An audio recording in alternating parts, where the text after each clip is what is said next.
Faculty of Economic and Business 11 Maret University, Dr. Dwi Prasetyani, Bachelor of Economy, Master of Science. And I would like to thank each and every speaker for taking the time out of your busy schedules to be here with us today. Welcome to our keynote speaker, Professor Dr. Sawal Hamid Ali, Deputy Director, Center for Innovation and Technology Transfer, University Kebangsaan Malaysia, Mr. Meridian Alam PhD, Lecturer Sociology and Anthropology, University Brunei Darussalam. Also welcome to our plenary speakers, Mr. Christina Agustin, Master of Management, the Deputy Assistant for Technology, Information Development and Business Incubators. And also welcome to Mr. Miftahur Ben Robani, the CEO of Lindungi Hutan. It is also an absolute pleasure to have all of the participants here as we explore the exciting and important topic of sustainable business. We are honored to be joined by the bright minds and talented students from 11 Maret University. We hope that this event will be enriching and fulfilling experience for all of you. So sit back, relax, turn on your cam, and get ready to engage in some thought-provoking sessions. And don't forget to fill up the attendance form for all of the participants that's come. The link will be sent on the chat box. As we move on to our next agenda, let's take a moment to celebrate the joy of being here today. As usual, I invite you all to join us singing the national anthem of Indonesia, Indonesia Raya. I would kindly request the operator to please play the video for us. Thank you.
Thank you so much for playing the Indonesian anthem. Next, to commence the event, we cordially invite the distinguished Vice Dean of Academic, Research and Student Faculty of Economic and Business 11 Maret University to deliver the opening remarks. Without further ado, let us extend a warm welcome and show our appreciation with a virtual round of applause for Dr. Dwi Prasetyani, Bachelor of Economy, Master of Science. Dr. Dwi, the time and screen is yours.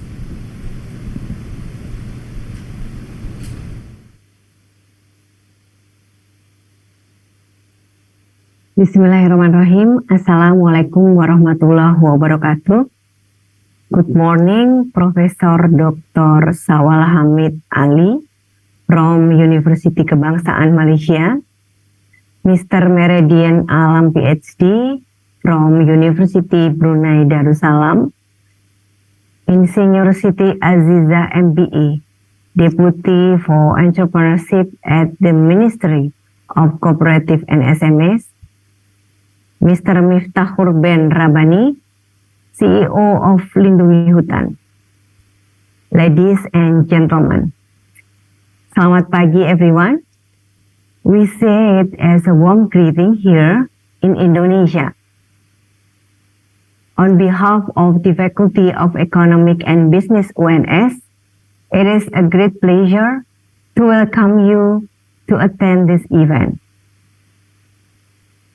On this occasion, we bring the international seminar, Navigating the Digital Transformation Landscape, Challenges and Strategies for Sustainable Business. As the digital wave sweeps across every sector, business, regardless of size or industry, find themselves at the threshold of significant change. Today, we delve deep into digital transformation, exploring both to the challenges and strategies to ensure our business survive and thrive sustainability in this era of rapid technological evolution. To put it into context, digital transformations isn't merely about adapting new technologies. It's about reshaping business to be agile, customer-centric, and above all, adaptable to change. As with every transformation, this journey has its fair share of obstacles and tremendous opportunities. I'm grateful for the willingness to cooperate with the speakers, an essential partnership in sustaining a better learning process in our institution. None is more important than preparing the highest quality of education in a country. One of the best ways to reach that goal is by creating cooperation among universities. Better quality of education will help our institution and people be ready to compete in this global era.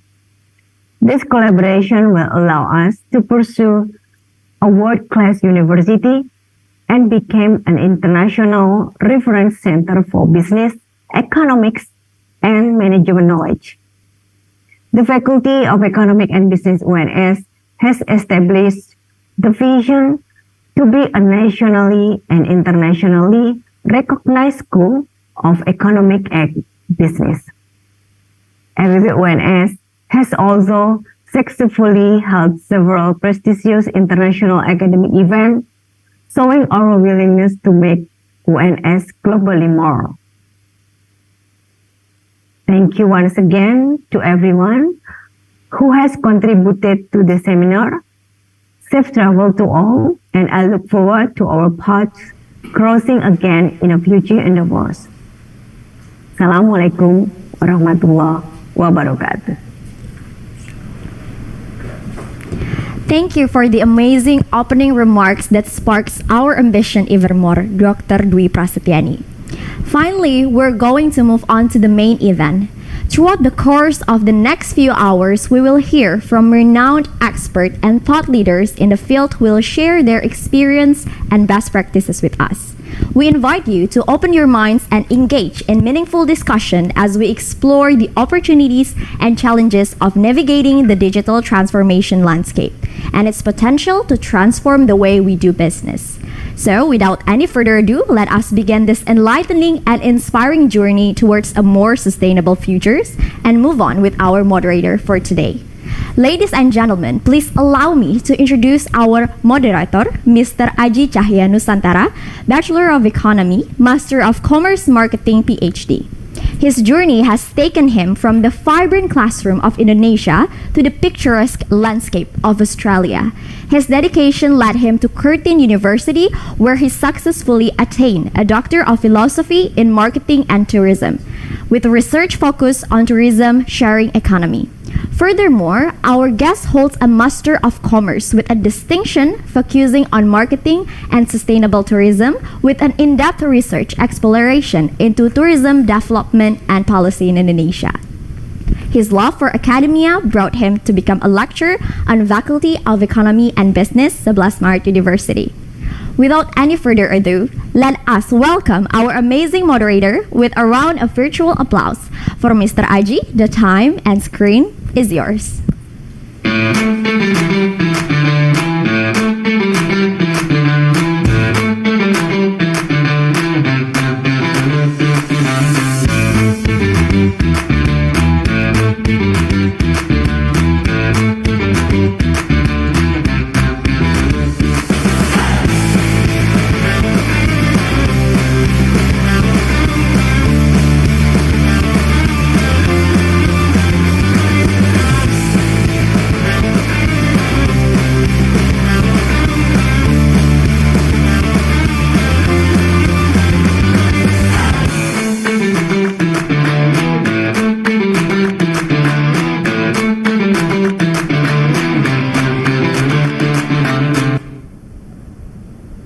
Thank you, Nai, and good morning to the speakers and the audience, and greeting from Universitas Sebelas Maret in Surakarta, Indonesia.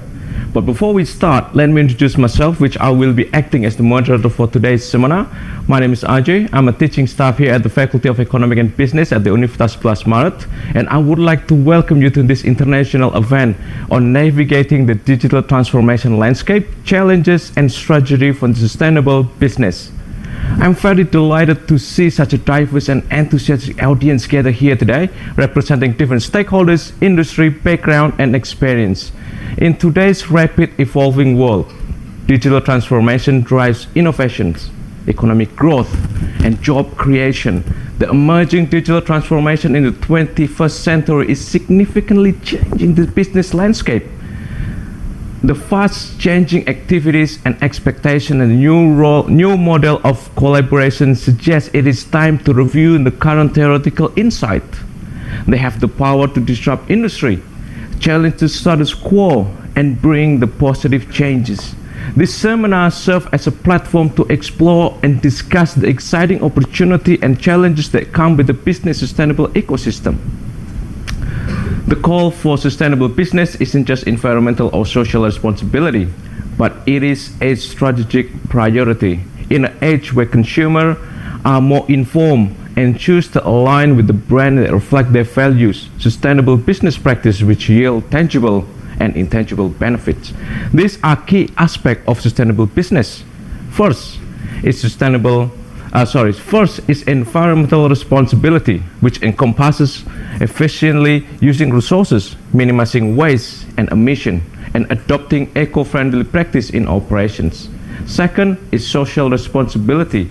A sustainable business is aware of its impact on communities, ensuring fair labor practice, promoting diversity, and ensuring employee well-being. And lastly, economic stability. It is not just for profit, but profit through the right means. A sustainable business investment in practice should ensure long-term economic growth without compromising the environment or social well-being. So for that reason, we have assembled a distinguished group of speakers and experts will share their insight, experience, and best practice in the field of sustainability with different backgrounds. Their expertise span from various areas including technology innovation, business inclusivity, business incubation, and business development from the ecological perspective. So I welcome first speaker today, Professor Syawal Hamid from the University of Kebangsaan Malaysia as the first keynote speaker on the topic of enhancing technology innovation for sustainable business growth. And the second keynote speaker is Meridian Alam PhD from the University of Brunei Darussalam, will discuss the business inclusivity through cultural diversity and community. And our preliminary speaker, Christina Agustin, Magister of Management from the Deputy Assistant of Technology Information Development and Business Incubation, with the discussion title Cultivating Sustainability, the Role of Business Incubation in SME Growth. And Miftakur Ben Robani, the CEO of Lindungi Hutan, will give his insight about designing a startup based on the ecological perspective. So to wrap everything together for my opening remark, the path of digital transformation is filled with challenges, of course, but business can still navigate this landscape efficiently with the right strategy. So today, let us discuss, share experience, collaborative, find solutions that drive sustainability business growth in the digital age. I encourage you to make the most of this seminar, absorb the knowledge, insight, and inspiration shared here today, At the end of the day, let us leave with this event with renewed energy, fresh idea, determination to pursue the entrepreneurial dream. And thank you. All right. So, shall we move to the first keynote speaker? So, please welcome Prof. Sawal Hamid. Good morning, Prof. Yes. How are you? Thank you. Oh. How are you? Yeah, Aji. That's correct. So, how are you today? I'm good. Alhamdulillah. All right. So to save some, our time. So before I hand you this presentation to you, so let me formally introduce you to the audience. Is that all right? Yes. Yes. Okay. All right. So Prof. Sawal Hamid is an associate professor at the Department of Electrical, Electronics, and System Engineering at the University of Kebangsaan, Malaysia. He received his bachelor degree in the Electronic and Computer Engineering from the University Putra, Malaysia in the year of 98. Followed by master degree in microelectronic system design from the University of Southampton in the year of 2004, and PhD degree in electrical and electronic from the University of Southampton in 2010. He is now the deputy of Center for Innovation and Technology Transfer of the University Kebangsaan, Malaysia. And as for today's presentation, Prof. Sawal will present about enhancing technology innovation for sustainable business growth. So, Prof, when you're ready, the time and screen is yours. All right, Aji. Thank you. Thank you very much for the brief introduction. Okay, I think I can start my talk today.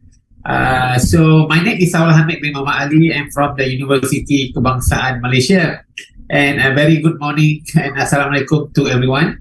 The topic given to me is enhancing technology innovations for sustainable business growth.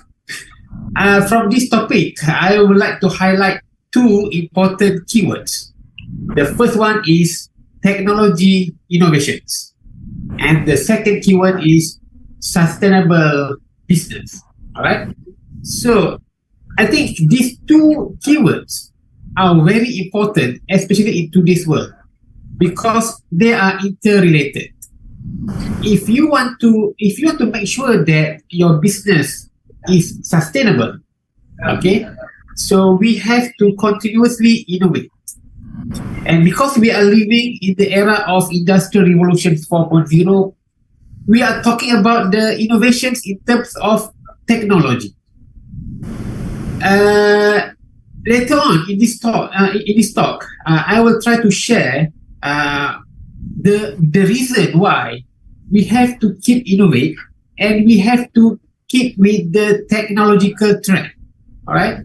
Okay, can we go to the next slide, please? All right. This is the outline of my talk today. Okay, I have divided my talk into 4 parts. The first part, I will briefly introduce about the disruptive technology or disruptive innovation. This is the technology that disrupts existing or the conventional business model. And in part 2, I will discuss about the challenges and opportunities in technology innovation for businesses. What are the challenges and what are the opportunities available to us that we can capitalize in order to make sure our business is a success. And in part 3, I will share example or strategies to create innovation for sustainable business. But this is not the only way.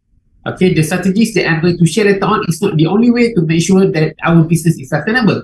But this is among the strategies that can be used, okay, to make sure that our business is sustainable. And finally, in part 4, I will discuss about a case study, maybe 1 or 2 case study, a successful business or successful startup within the Southeast Asia.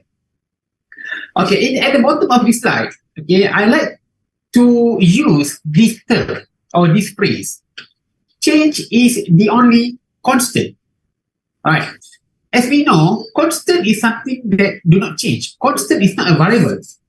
All right. Constant do not change. But when we say change is the only constant, what does it mean? That means if we have to keep changing. Okay, if we keep changing, then the change is a constant. Okay, because we continuously change. So therefore, in today's world, if we want to make sure that we are still relevant to the business, if we are still sustainable, we have to keep change ourselves. By changing here means we have to keep innovate, because when you innovate, you change. Okay, you keep change.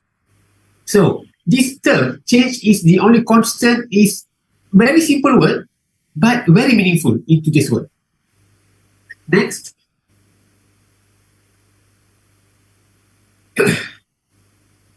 Next slide, please. Okay, so let's go to the part one. Okay, part one, I will talk briefly about the disruptive technology or innovation. Next.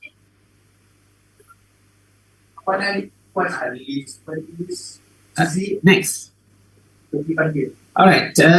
What is disruptive innovation or disruptive technology? Basically, disruptive technology is the technology that creates a new market or business. Okay? So a technology that creates a new business. Eventually, this technology will disrupt existing business. And over time, after this technology is scaling up, this new technology will displace the established market or established business.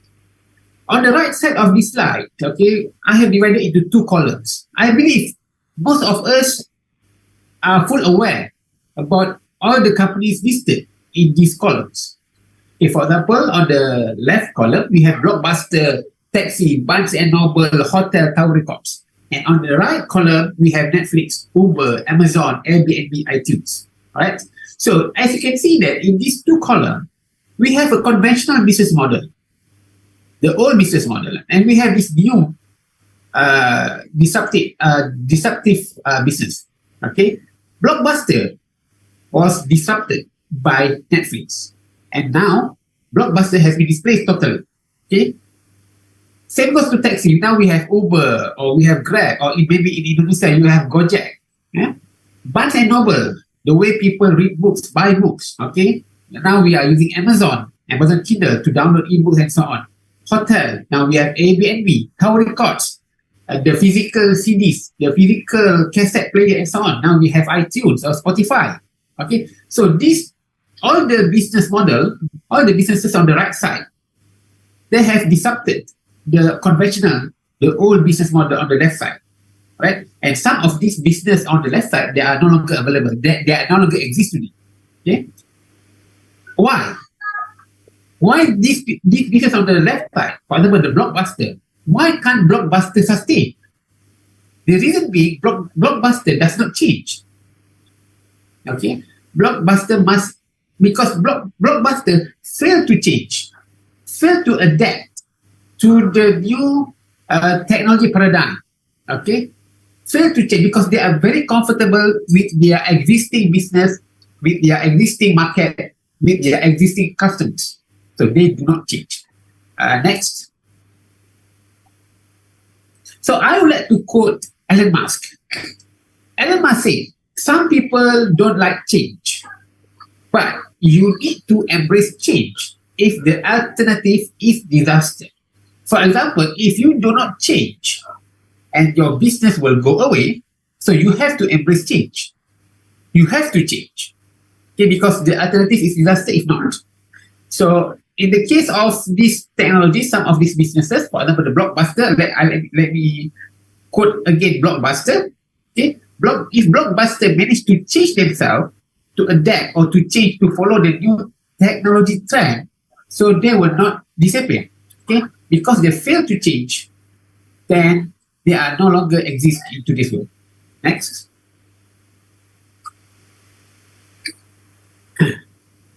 Okay, so I would like also to quote this former CEO of General Electric. He said, if the rate of change outside exceeds the rate of change inside, the end is near.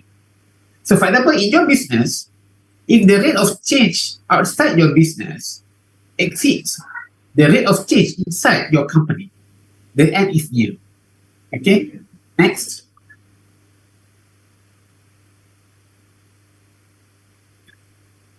All right, let's go back to this Netflix versus Blockbuster so that I want to put into perspective. Why do we need to change? All right, Blockbuster ignored the speed of the outside world, the speed of outside Blockbuster, and focusing on what they did well. They are doing very well with their existing customers. Okay, they improve their services to the existing customers, but they fail to capture new customers. Okay, they fail to capture new customers. They don't innovate, they don't change in order to capture new customers. So because of that, okay, and then Blockbuster turned down the option to acquire Netflix. At that time, the cost to acquire Netflix is only, I think, under $1 billion. But Blockbuster didn't acquire because Blockbuster at the time didn't think that Netflix is a threat or is a competitor. Okay. Next. All right. Let's look at this graph. Okay. Again, this is about the Netflix and also Blockbuster. Blockbuster is a business. Okay, in Blockbuster business, they are renting out their movies through DVDs, through physical media. So you have to go to the shop, you have to pay money, and then you will get your CDs or DVDs or cassette, video cassette. Then you can go back and watch for 3 days, and then you have to return back. All right. Those were the business model of Blockbuster.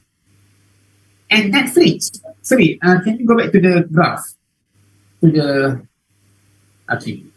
Netflix. Okay, Netflix entered the market in 1997.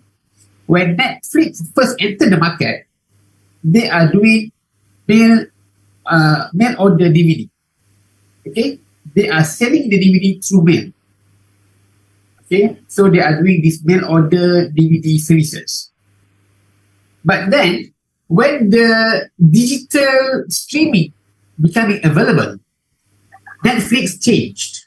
Okay, Netflix changed to video digital content.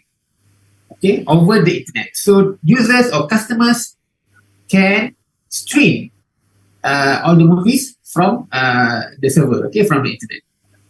And now, Netflix become the highly profitable business, and is valued more than 200 billion. Okay, Netflix is valued more than $200 billion. Imagine in the beginning when Netflix was offered to Blockbuster under $1 million US, but now Netflix was about $200 billion. Alright, so Blockbuster failed to capture the moment. Alright, next.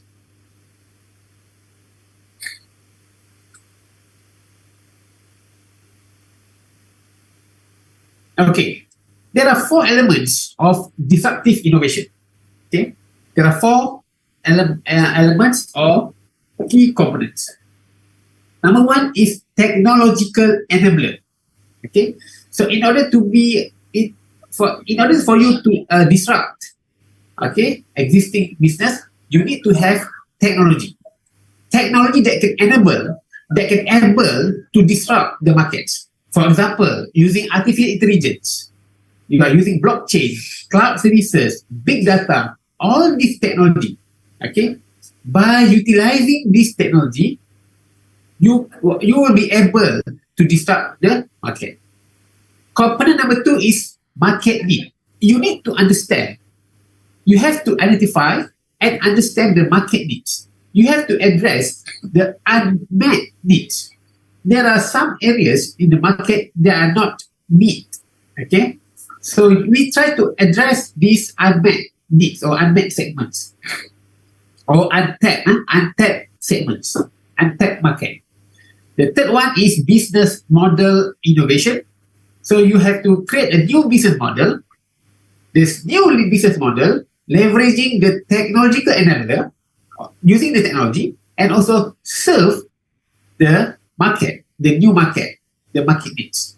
You give solution to the market. And then the fourth element is sustainable growth. You have to keep scaling. Okay? You scale up your business, and when you are big enough, this new business will disrupt the conventional business and eventually will displace the old business. So these are the 4 recipes or 4 elements if you want to disrupt, okay, the conventional business, or if you want to have a disruptive innovation. Next.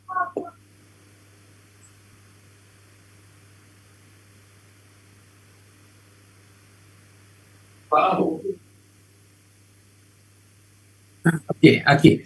Now I want to also show another example, Spotify. Let's look at these 4 elements. Okay, let's look at the 4 elements and we apply these 4 elements to Spotify.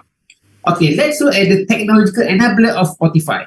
So the technology behind Spotify is cloud database, storage, the internet, because the user can stream the digital music, okay, from the internet.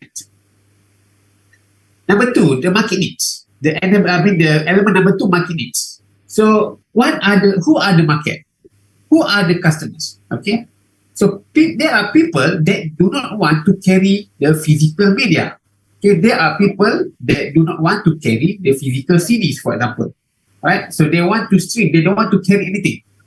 I understand some people, they still prefer the physical media. I can give one other example. If you, I don't know, maybe some of you, or maybe most of us now play, you know about PlayStation. All right? When PlayStation 3 was introduced, Sony introduced with the Blu-ray. The media is Blu-ray. With PlayStation 4, okay, Sony still keep the media. Okay, though Sony has introduced the digital streaming of the digital download of the games, but still media, the physical media is there. With the PlayStation 5, Sony introduced or proposed 2 different models. One with physical media and one without physical media. Okay, you can buy PS5 with the Blu-ray drive where you can put this Blu-ray disc inside to play games, or you can buy without Blu-ray drive where you have to download the games. Okay, digital download. So here you can see that Sony tried to capture both markets because there are people still prefer to use physical media for their games. But there are also people that prefer digital download.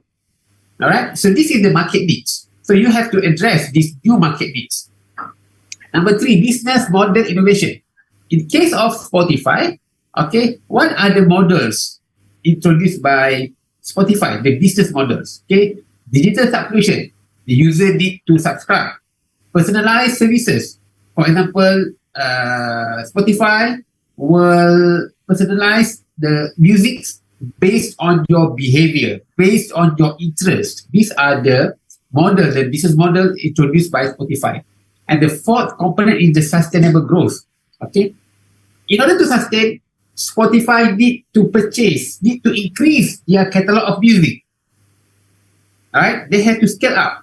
So Spotify increase their catalog of music, and eventually more people will subscribe to Spotify because they have huge number of musics.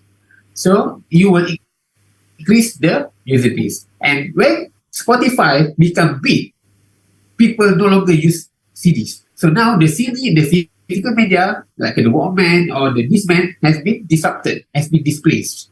All right. Next. Okay, so here I want to bring into 2 important keywords. One is disruptive innovation versus sustaining innovation. What is disruptive innovation and what is sustaining innovation? Sustaining innovation is the continuous improvement to existing products and services based on the customer demands. For example, you have your business and you make some improvements based on your customer feedback in order to address the customer's need. All right. So, for example, I put new compact Walkman. Walkman. You know, I don't know whether you know about Walkman or not. Long time ago, people carry a Walkman where you can put cassette inside, a bulky Walkman. But then we have a new, more compact Walkman, small, thin, and can last longer with the battery, right? So this is a new compact Walkman, and this new compact Walkman improve the previous model. So this is a sustained innovation. You innovate, but you just sustain to your existing customer base. Disruptive innovation is different. Disruptive innovation is you try to simplify and makes product or services more affordable for untapped market, for a new market, for a new customer segments. Again, example, Spotify. Spotify offers music streaming to the new users, to the new markets. When Spotify become big, Spotify will steal consumers or customers from the physical users, physical device users. For example, the CDs users, the Walkman user. So first, Spotify bring this business to the new market, to the new customers, okay, that prefer digital download. But then Spotify steal customers from the physical devices, right? From the CDs. So this, and then when this happened, the conventional business model, like the Sony Walkman or the Sony Discman, has been disrupted and eventually displaced. Next.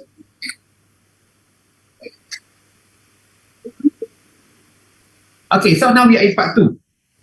Alright, okay, so part 2, I will discuss about the challenges and opportunities in technology innovation. What are the challenges that we have, and what are the opportunities that we can take in order to innovate, to bring innovation to our business? Next.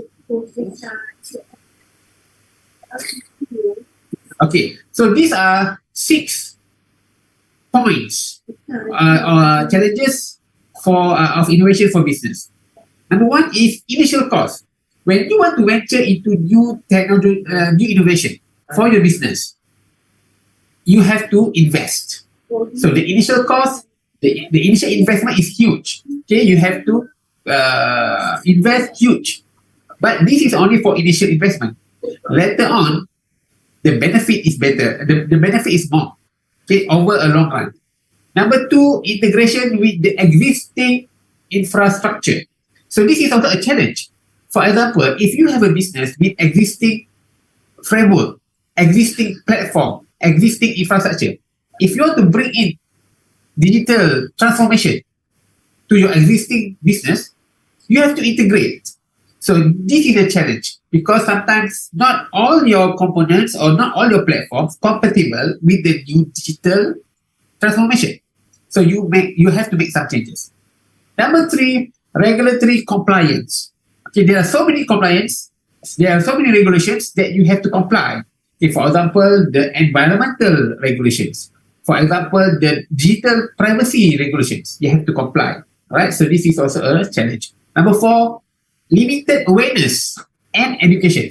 When you want to transform your business using innovation, you need to make sure that your employees, okay, your employees have this education or awareness about the new digital technology, right? So you need to upskill your employees. Number 5, data security and privacy. So this is another challenge when you venture into digital transformation.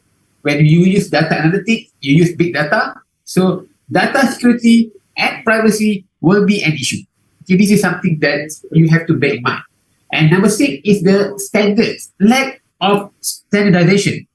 When you want to venture into digital business or digital transformation, there are so many different platforms. There are so many tools. Okay, even if you want to venture into artificial intelligence, there are so many platforms that you can use in order to apply artificial intelligence in your business. Which tool to use? Which one? Which one is better for this particular application? So there are so many platforms and systems. So it's not standard.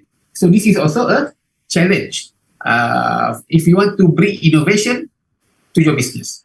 Next. Now let's look at the opportunities. So we are living in the era of Industrial Revolution 4.0. Right? So we have a lot of opportunities, a lot of drivers that can drive our business, that can drive innovation in our business. The first one is energy efficiency. All right? Smart energy application, renewable energy can reduce the energy consumption or cost. Okay?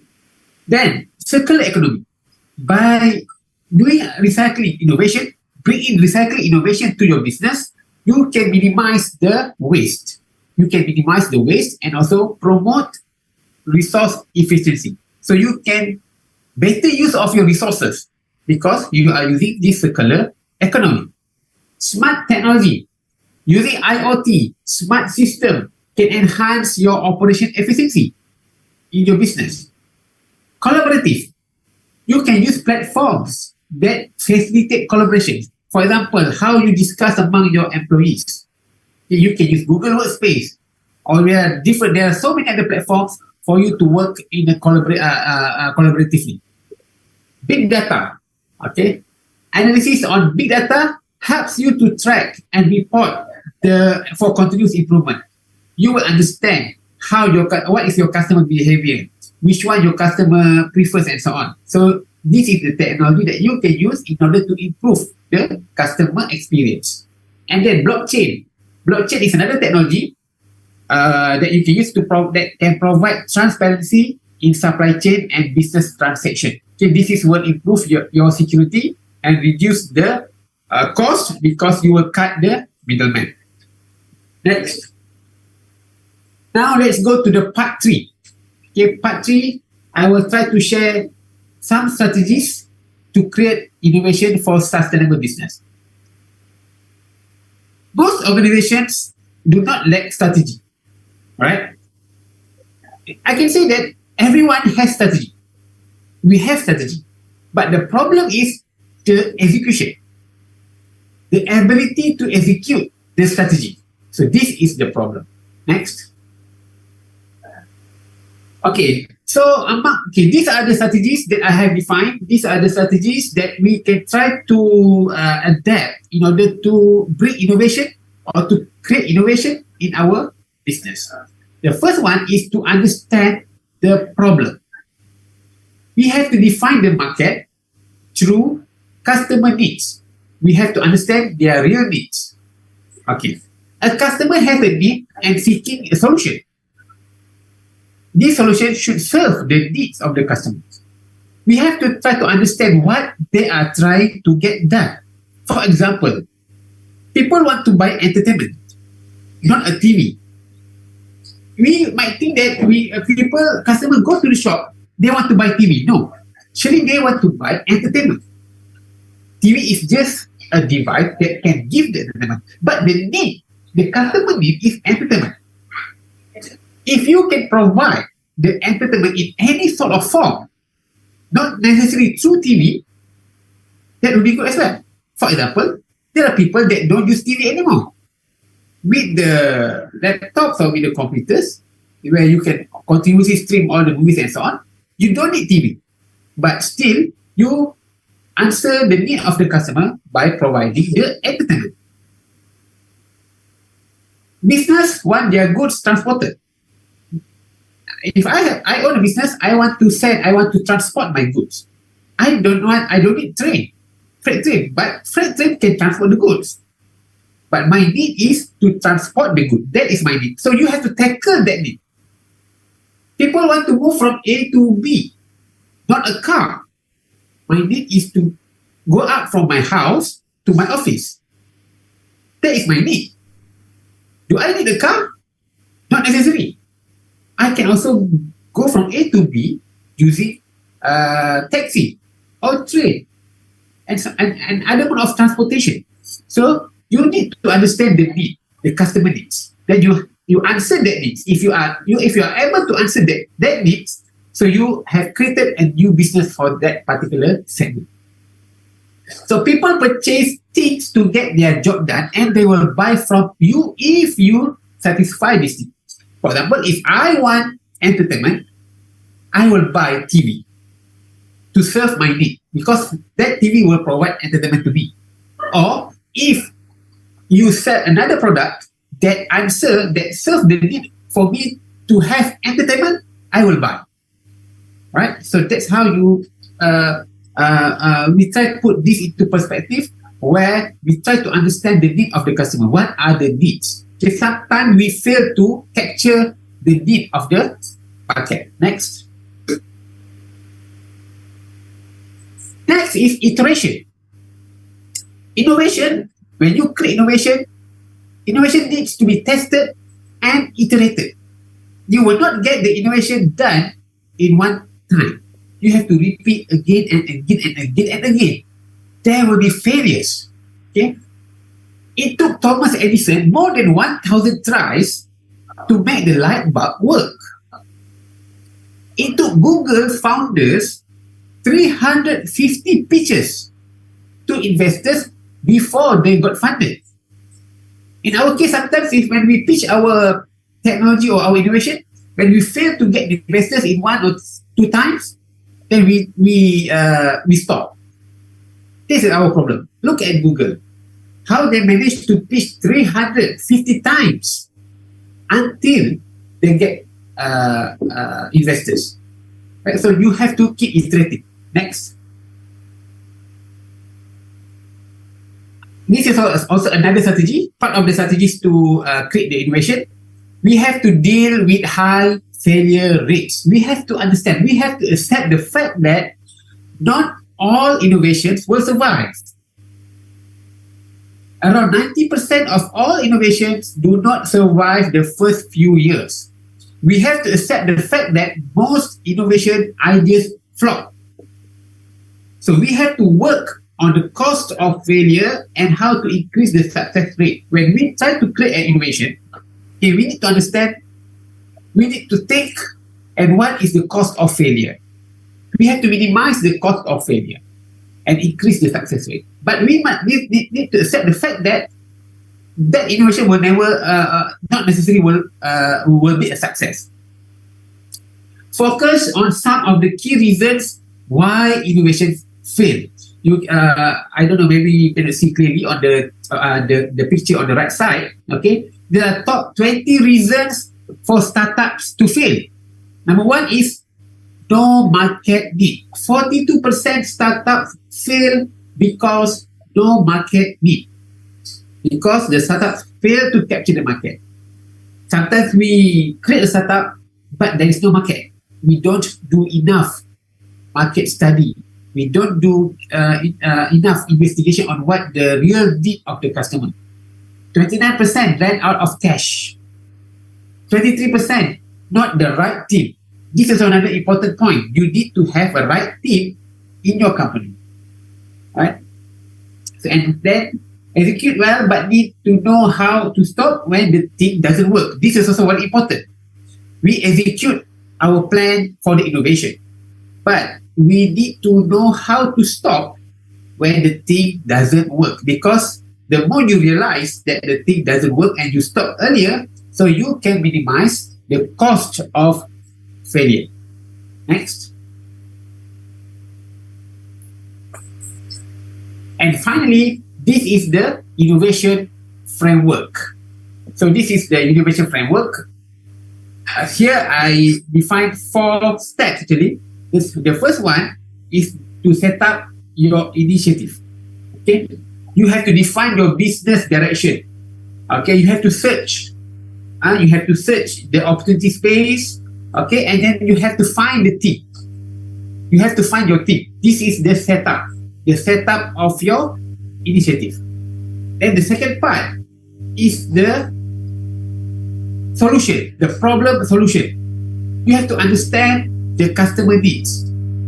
Then you define your value proposition to serve the customer need. And then you define the problem.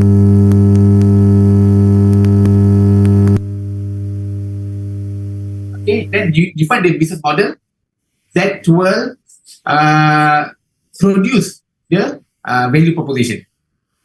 The third column is you have to launch the minimum viable product, and MVP. This is the solution.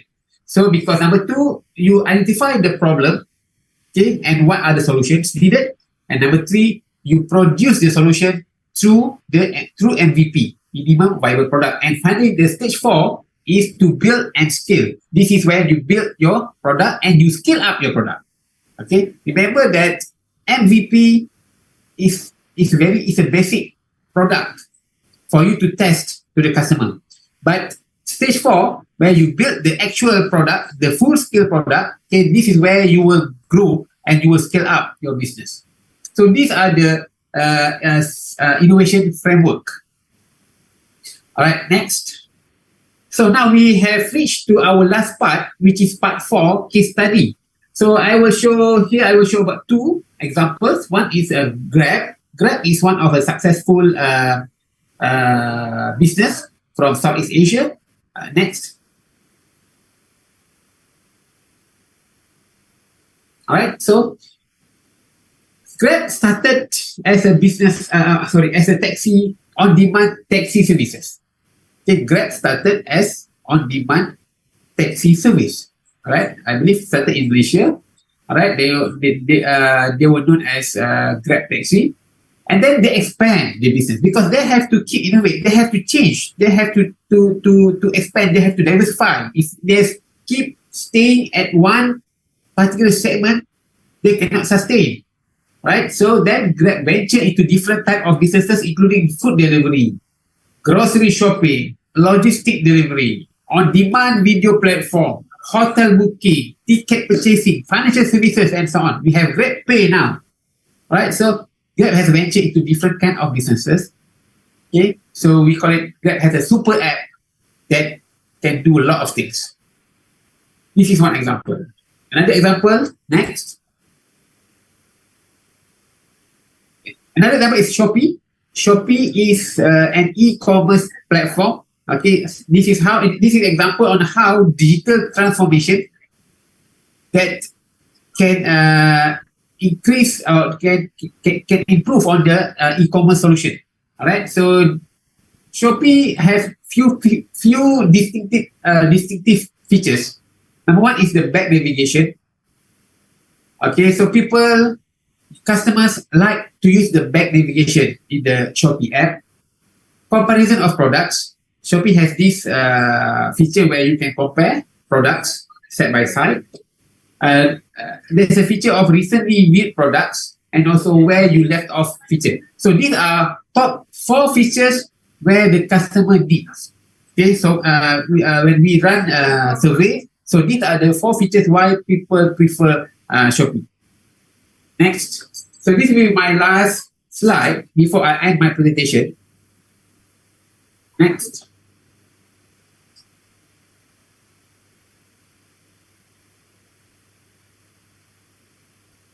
All right. Just to discuss a bit on this Shopee, on the digital transformation of this business into the e-commerce. So the platform is a robust e-commerce platform. Okay. Through this e-commerce platform, Shopee has increased the customer experience. You can browse through the catalog. You can select the product that you want. Okay, so this is an e-commerce platform. Okay, prepared by Shopee. There's an inventory management system where there's an integrated automated inventory management inside Shopee system. Okay, customer relationship management system (CRM), where through this system, you can have a centralized customer data. You can track the interactions and you can have a personalized communication with the customer. This CRM. Digital marketing strategy. Okay, Shopee is doing a lot of social media campaign. I think you know about this 10, 11, 11, 12, 12 sales. Right, so this is the digital marketing strategy by Shopee. Mobile app development. Okay, through mobile app, Shopee app. Okay, it enhances the user experience. And then data analytics. This is another technology that we use by Shopee to gather insight to customer behavior. So Shopee will understand your behavior, what are the products needed, what product that you like, and so on. And Shopee can recommend that particular products. Right. So these are some of the digital transformation when we are doing or when we are dealing with e-commerce.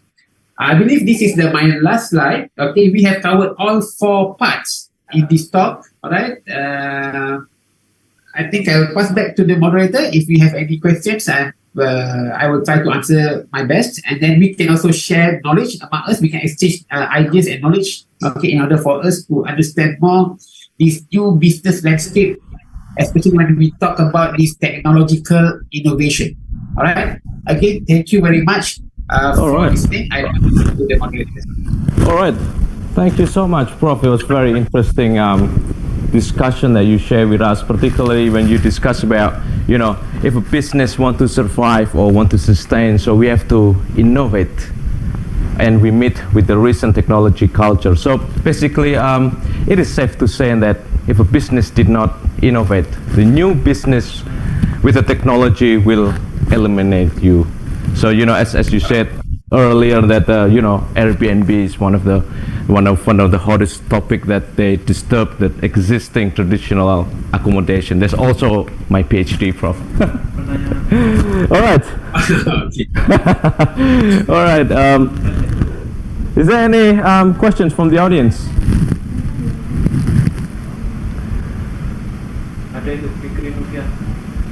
So I think there's a one question at the moment, Prof, from Fikri.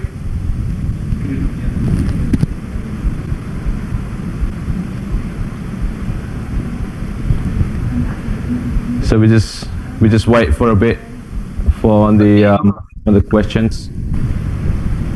Okay. Good morning, Professor Sawal. Thank you for the presentation you have presented. My name is Fikri Novian Pratama from FEPUNS, major from economic development. I want to ask you some question about the product. You said that if I were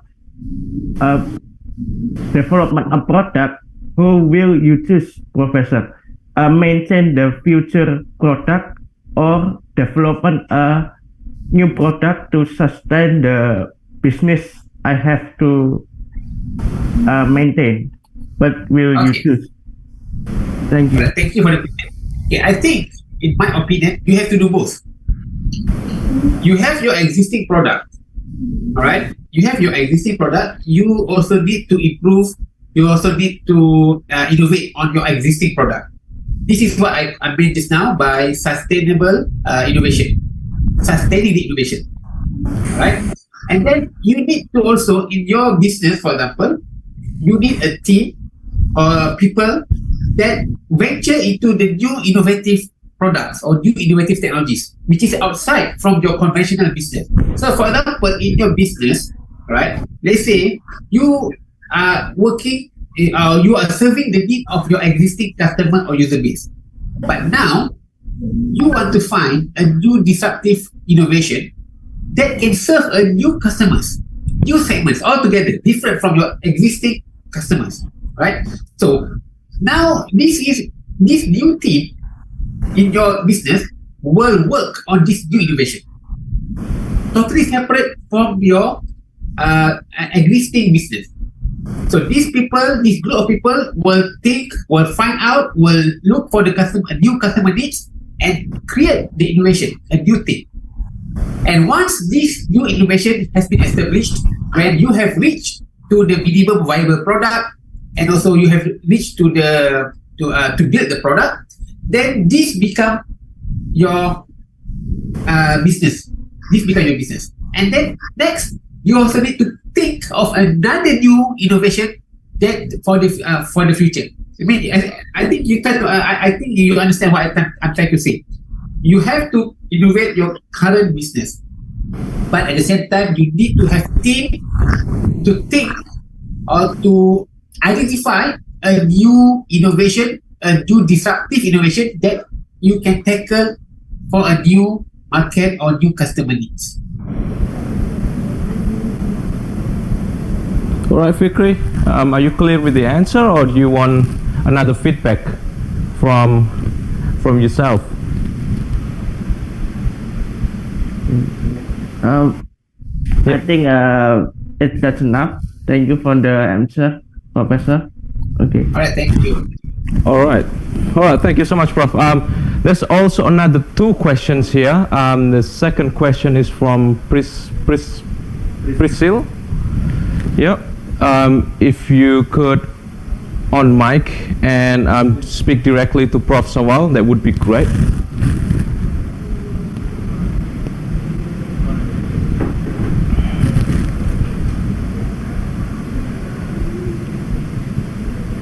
Okay, thank you, Mr. Ajit and Dr.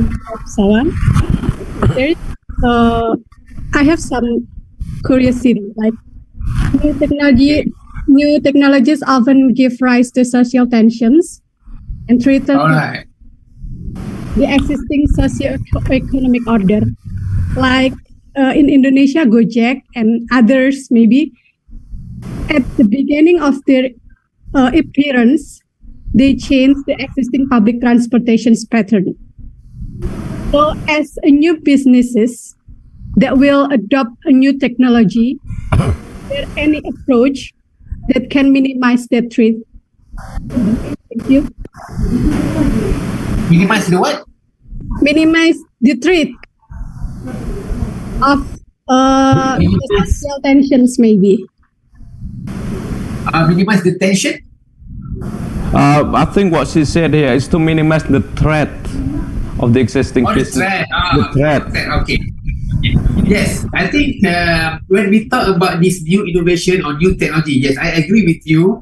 The new technology or innovation also comes together with threats, okay, to the social, to the economy, and so on. Because you know that this new technology will disrupt some other business. So this new technology is a threat to this economy, that established economy, right? So, as I mentioned earlier, so if this established economy, if you do not change, okay, for example, the conventional transportation system, okay, the conventional transportation system in Indonesia, for example, right? If the conventional transportation system does not change, does not use the technology, for example, using a GPS for a better tracking, for a better time controlling, timetable, scheduling, and so on.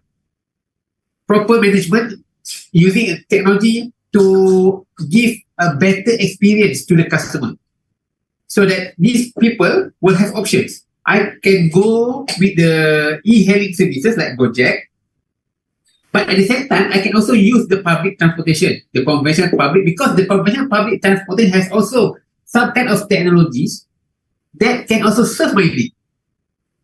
Perhaps I'm not very comfortable with e-hailing. So there are segment of people, there are market needs for people that not really comfortable with e-hailing. How you tackle this group of people? Okay, how you tackle this group of people? So they are not comfortable with e-hailing, but they are comfortable with public transportation like buses or train. So this is how, if you want to create a new business, okay, to tackle this need, all right, if you understand their needs, then you can improve on the existing conventional transportation. All right. I think I can also give another example. I think I don't have another example. Somehow I lost. Is that answer the question? I don't know if that answered the question, or maybe I missed your second part of the question or not.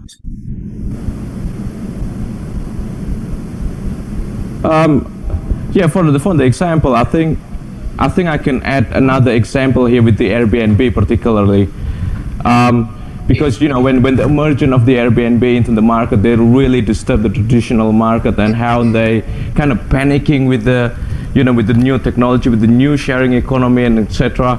So I think this is one of the point where when the traditional businesses or industry, they need to take a step up and to get to to be better in terms of capturing a new market, particularly with the younger generation when they're really close with the technology at the moment.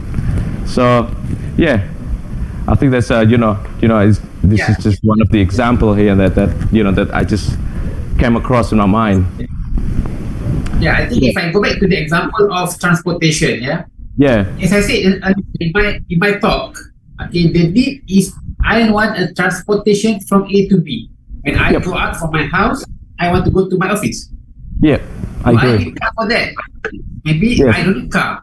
Yeah, I can use e-hailing for them. Yeah, that's right. If I don't use e-hailing, maybe there's another mode of transportation. Maybe autonomous car. Try to imagine if we have a system where autonomous car is available in our housing areas, right? With track and so on. So you can just go out from your house, get on this autonomous car, and this autonomous car will take you to the train station or bus station. I don't want because this serves my need. I want to have car that can take me to my office or can take me to the bus station. As long as my need is fulfilled, I'm okay.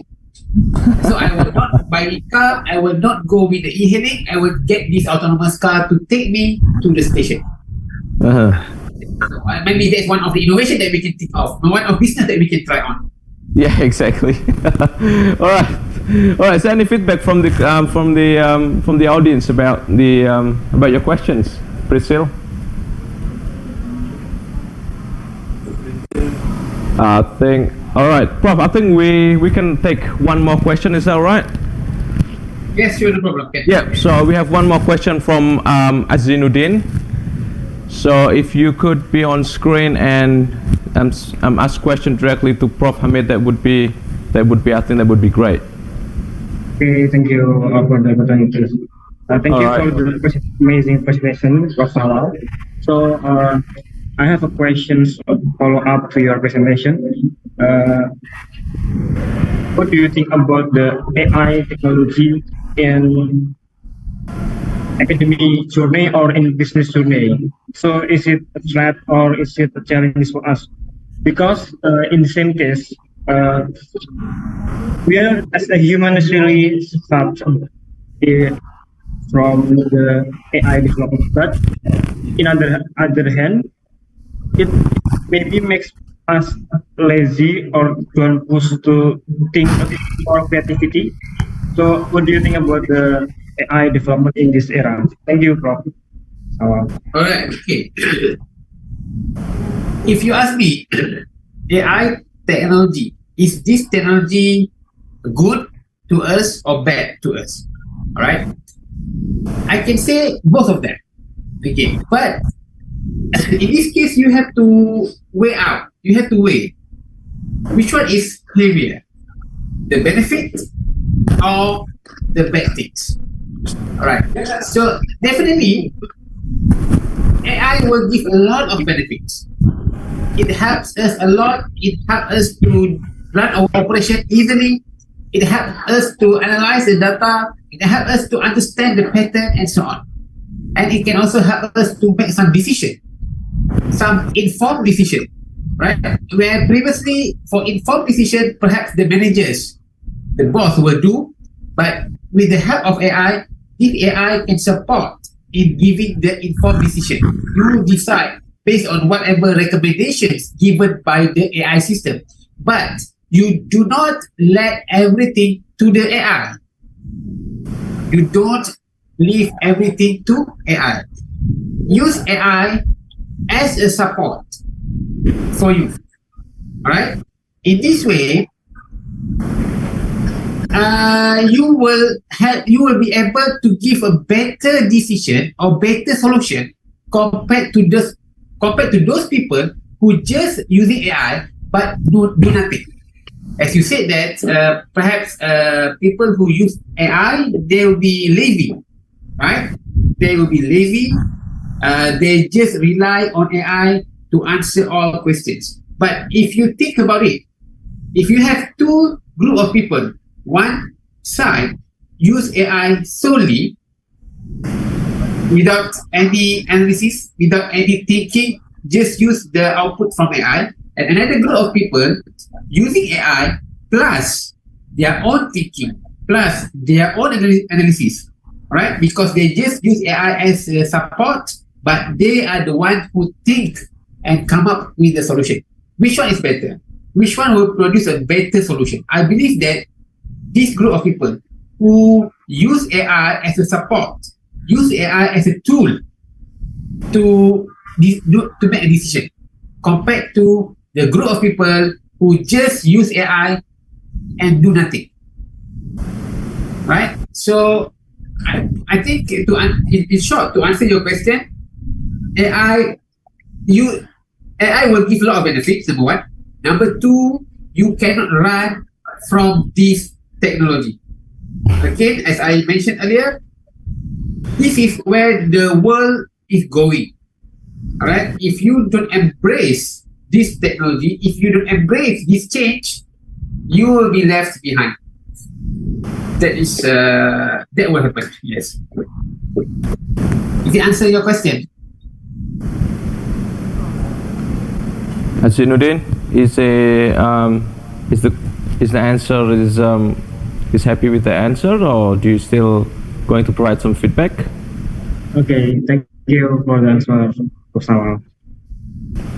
All right. I do agree that somehow with the technology at the moment is this provide us with two sides of a coin. Whether you're going to take that as a positive or whether you're going to take that as a negative, it just depends how we, as a human being, take these decisions. So yeah. So I think Prof, I think this is all with the questions, but thank you so much for your amazing sessions on the sustainable business and technology and innovations. But before I let you go, it is my distinct pleasure to present you this certificate of appreciation on the behalf of the organizing committee in recognition of the exceptional insight and expertise that you shared with us today. So we also extend our heartfelt gratitude for you for your valuable time and excellent presentation. So once again, Prof, thank you very much, and please give round of applause for Professor Saval Hamid. Thank you, Aji. Thank you, everyone, Thank you. For taking time listening to my talk. Thank you. Thank you so much, Prof.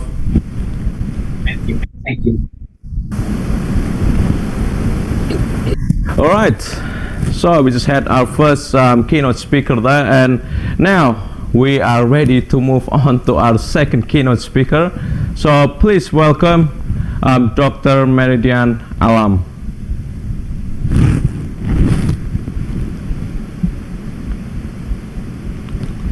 Hello. Hello, good morning. Good morning. Can you How hear are my you? voice? All right, great. Yeah, loud and clear, very loud and clear. How are you? Great. Yeah, I'm here from University of Brunei Darussalam, and then I am only having like 6 presentation slides today, so my talk will be not so long. So, how can I access my PowerPoint presentation? All right, but before that, can I just formally introduce you to the audience? All right. All right.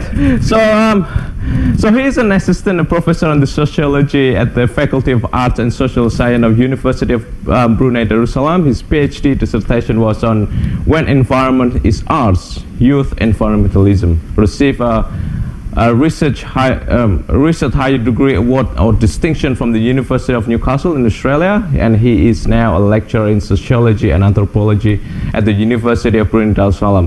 Dr. Meridian Alam will deliver a speech about business inclusivity through cultural diversity and community. So it's kind of exciting discussion that you have for us here today. So Dr. Meridian, if you're ready, you can start with your presentations.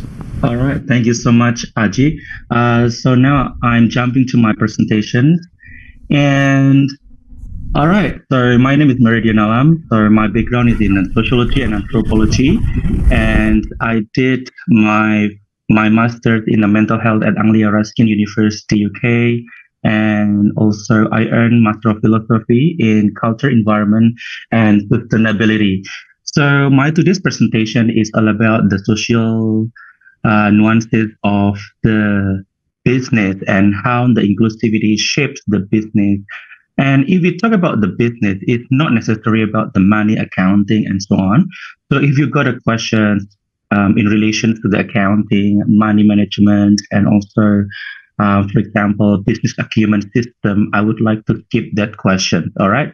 So if you ask a question about other aspects of the business, I will be very, very happy to respond to your question. All right. So as you can see here in my presentation, I have different type of font and colors which reflect the different elements of the business. And you can see here, you can grab a color of purple, red, yellow, and each line has its own shape. So it means that when you see this color, you will be enjoying the diversity, the beauty of diversity, the beauty of differences in our everyday life. So that actually the contemporary business should develop today. Next. So how inclusivity involved in the business? All right, so I have to check my, all right.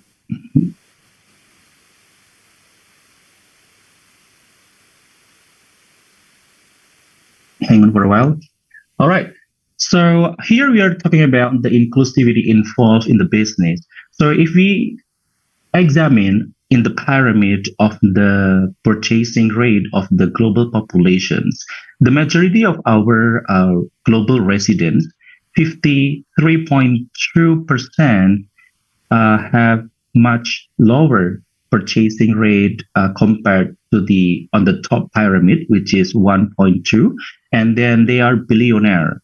And this is according to the Credit Suisse 2022 Global Wealth Report. And this minority consists of like individual with mental illness or mental health problems, physical disability, for example, and also they don't have any accessibility to the power and they don't have any access to the legal rights when they have a problem. So this is quite concerning. So, for example, if we can see in our everyday life, for example, in Indonesia, the formal employments are primarily recruiting the ones with the able body. So those who have, for example, a very specific need, for example, attentive disorder and also people with a disability are discriminated or often not included in the recruitment processes. And this is very concerning because everyone is actually having their own skills, their own competence, their own uniqueness that can be contributed to the growth of the business itself. So this is sort of like encouraging us to promote more inclusivity in the business area. According to the Sustainable Development, SDGs, Goal 16, that everyone should have sort of like equal opportunity to all access. And here, there is a notion that the Sustainable Development Goals number 16 is to promote peaceful and inclusive societies for sustainable development, provide access to justice for all, and build effective, accountable, and inclusive institutions at all levels, which means that United Nations has reinforced the equality for all in the business development in all countries, regardless the physical disability, the mental health, and everyone has equal power to access their wealth. All right. So here, the inclusivity in the business, we have a sort of like several definitions, but here I include one definition, which is a common definition called private sector, where it also involving people at the bottom of the pyramid. So it means that the business who is implementing the inclusivity should involve and also embrace and engage those who are within the minority group. For example, individual with the mental or physical disability, with a certain special need, and with a certain mental illness. Of course, they should be recruited through their certain qualifications. And so this minority group who are sitting on the sort of the majority of the global wealth pyramid, and they don't have any access to the power of economy and the power of financial resources, needs to be prioritized at the avant-garde, at the front part of the policy making processes in all countries, including in Indonesia and other developing countries. So those who are sitting at the bottom part of the global wealth pyramid requires very specific goods, services, and they should be provided with the jobs that are profitable and also financially stable and economically sustainable and environmentally friendly. And the job could be starting from the small scale and then going up to the higher scale. And the involvement of this minority group could be as a supplier, as a distributor, as a retailer, or as a customer. What about the expansion of the business involving this kind of inclusivity element? So these people are classified as those with a low income status in our society. And this is the reason for them not to be able to access the legal rights, the power, for example, to voice over and to have their complaints to be heard by the governments, by the community stakeholders, because they have a limited access to technology and they have a limited sort of like technological savvy related competence to access the complaint system in the government level. So this is the impetus of us as academia, as scholars, as accountants, as economists, as technologists, as anthropologists, as sociologists, to create this kind of business and allow them to become contemporary supplier and working in all sectors of the supply chain. Next. All right. Now, what about the inclusivity elements in business? So here I developed 3 stages, which is the co-development, co-benefit, and co-advancement. First of all, what about the product and the services? Conceptually, the inclusivity elements in business shall involve the community members, and it should be aiming for promoting the social integration, social exchanges, more convivial interactions amongst the community members. If we talk about the community members, we are not necessarily talking about the people engaged in one platform. But if we look around us, there are people who have a special needs, as I mentioned earlier. They could be having sort of different ways of talking, communications. They have different ways of cognitive skills, and those type of people should be actively involved in the earlier or initial development of the business. And at the start of the development, the employment of this minority group would be very, very, very important for the growth of the state economy itself. Not necessarily about the state, but also to incorporate it in the different financial policy making processes. Therefore, the employment should, touch upon the social identity-led recruitment processes. For example, we have to set up different positions in a business where it can work and employ elderly, individual with a disability, individual with a certain mental health and mental illness specifications, individuals who are living in the local areas and then they don't have any specific access and they don't have any technology and they experience sort of a lot of boundaries to access the greater number of benefits provided by the government. And the employment should be adaptive to crisis, which means that the employment provided to them should be able to create sort of like contingency plan. Therefore, we can create sort of like the co-benefit between the product, services, and employment so that the market can be created involving more local community members and also it has sort of very, very niche values and ideology, specific value, and also it can engage with the local suppliers and also supply chain providers. So when it comes to the advancement at the later stage of the inclusivity elements in the business, we can manage the continuity processes through the adaptation to the economic crisis, for example, and also certain major force, for example, in the last 3 years ago, we had experienced like COVID, and we have to face that some or majority of the business in Indonesia, in Southeast Asia, including Malaysia, Singapore, Brunei Darussalam, have encountered several, collapse. So this is another challenges, and then the inclusivity should answer to this crisis, and the support from the government and also the community leaders should be strengthened and reinforced so that the profit for all principles can be manifested in the production of the leveraging growth in the community. And so the profit is not necessarily about the economy, but it can bring benefit for the society and also for the cultural entities.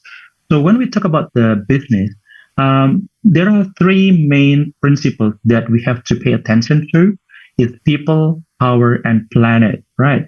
But now, when the capitalism emerged and then we are predominated by the liberalism, only triple C that emerged with its cuan, or money, as the Indonesians say so. So we have to reinforce back the people, profit, and planet. So the business is going to bring forth the benefit for the people who has a different cultural entities, who has a different cultural background, but also bring another benefit to the planet, to the sustainability of the, for example, the conservation area, to the green area, and to the environment, who is co-living with the community members, and also other elements. And next, and then what about the key characteristic in the leadership that involving and engaging with the inclusivity in diversity? And Atomic Bomb and CAPS 2016 have encapsulated several key characteristics of the inclusive leaders. So here, what I refer to as a leader is not necessarily as a CEO or probably like a chairperson or chairman or the director, but the leader here can be constructed and can be applicable for those who have set up different type of business, and they should have a 1, 2, 3, 4, 5, 6 key characteristics. Number one is about the cognizance. So the cognizance is that the leaders have a strong belief about managing the hardship, the crisis, the challenges. So so they have sort of been able to construe that the challenge in the business is not necessarily about the impediment, about the troubles, but they think the crisis in a reverse perspective. So this is what I always emphasize in the cognitive behavioral therapy. When we are failing, it doesn't mean that we are not successful.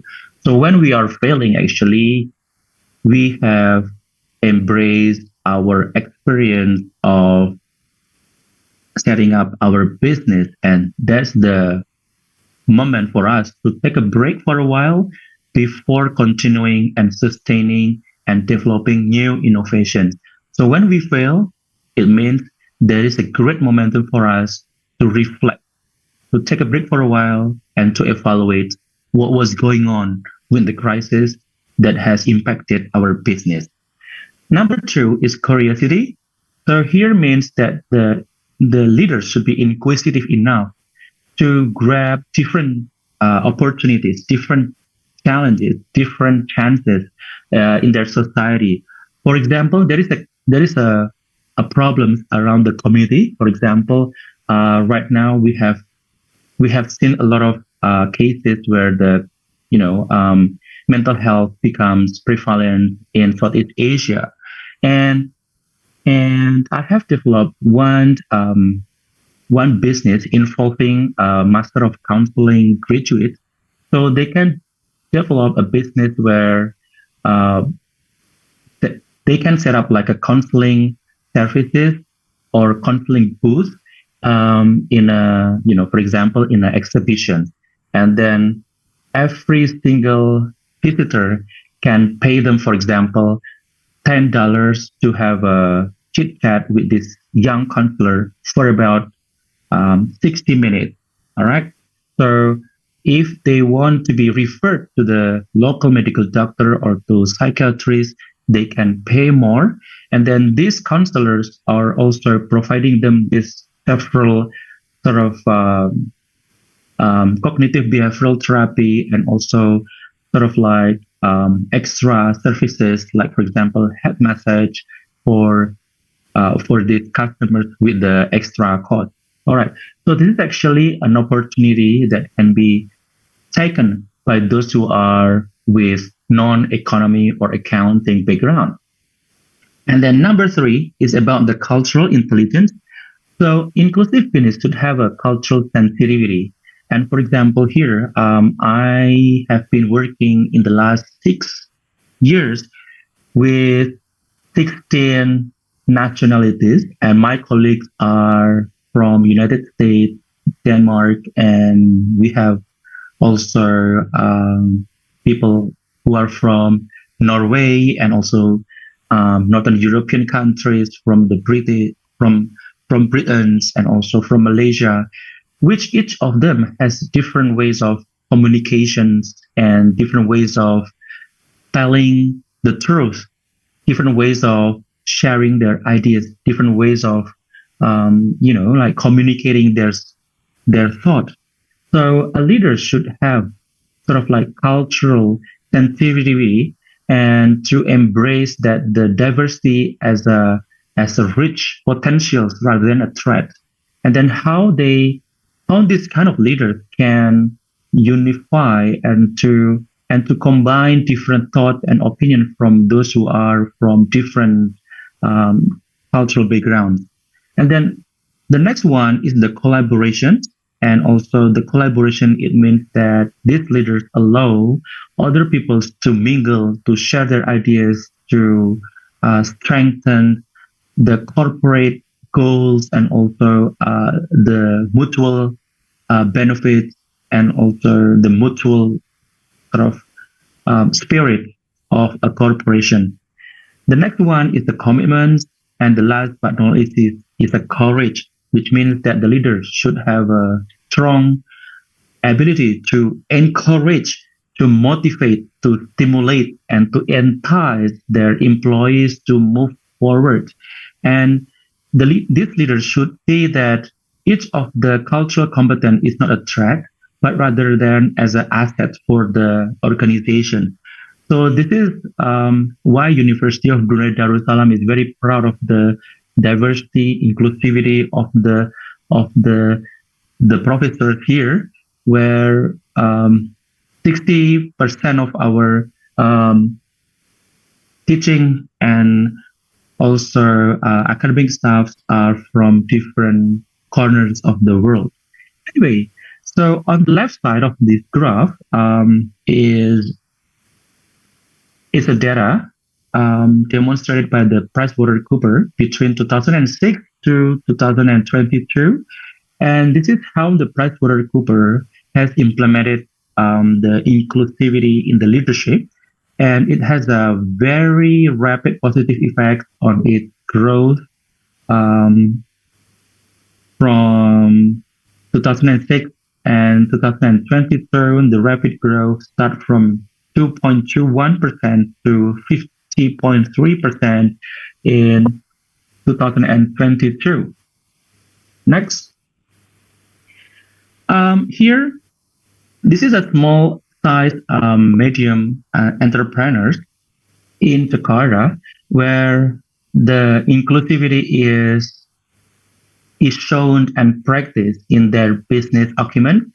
They created the Kopi Tuli, the Jakarta Chief Coffee Shop, and I found several, at least 5 themes, how inclusivity elements are in practice in this business.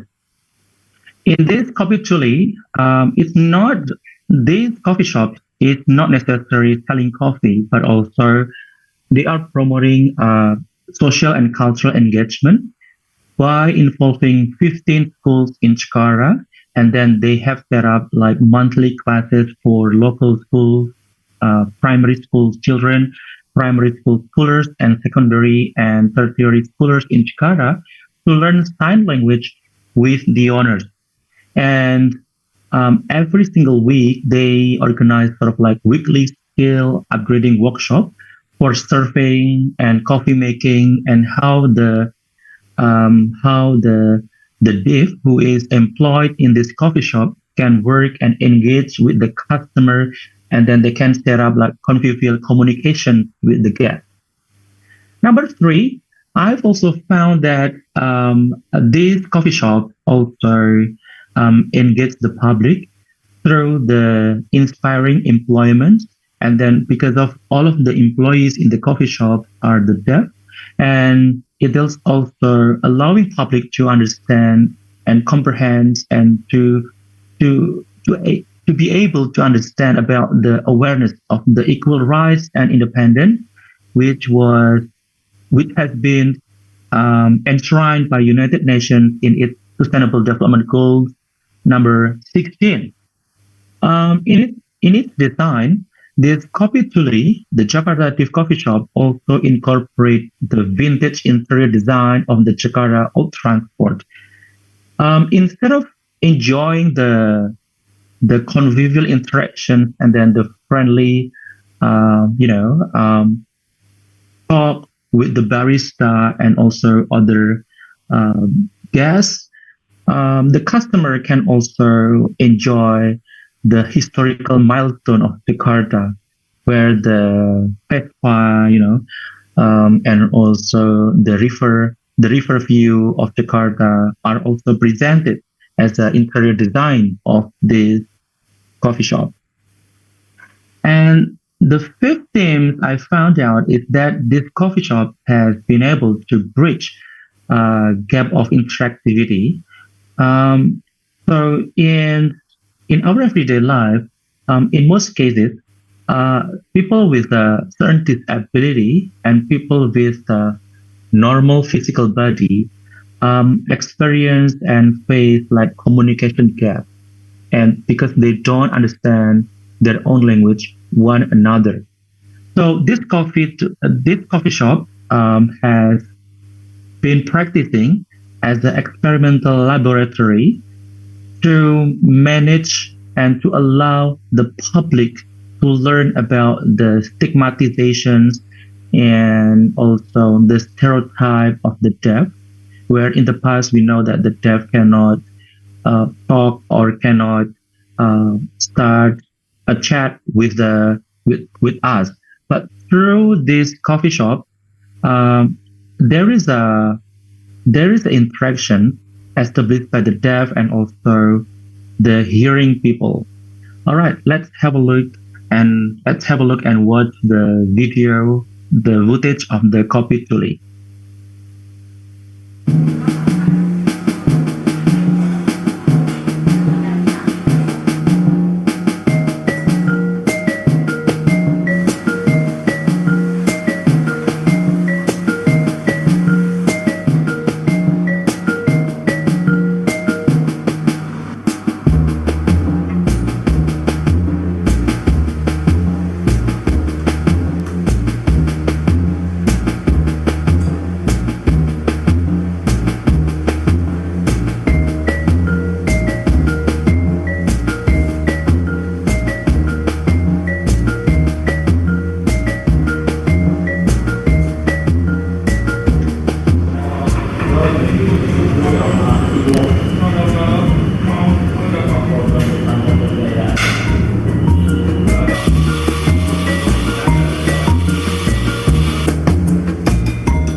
All right, it's very captivating footage.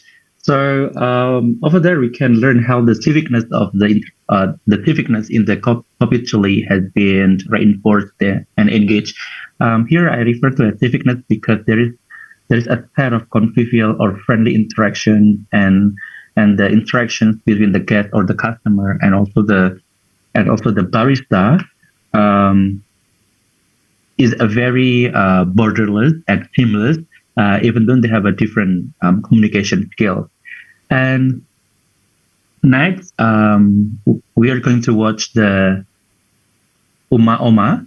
So Uma Oma is a coffee shop located in the southern Jakarta, employing the senior citizen, and they are much older than us. And I think one of them is 81 years old, and another one is 75, and the third one here is, I guess, around 80, 83 or something, and it brings different ways of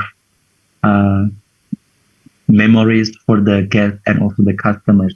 All right, let's watch the footage.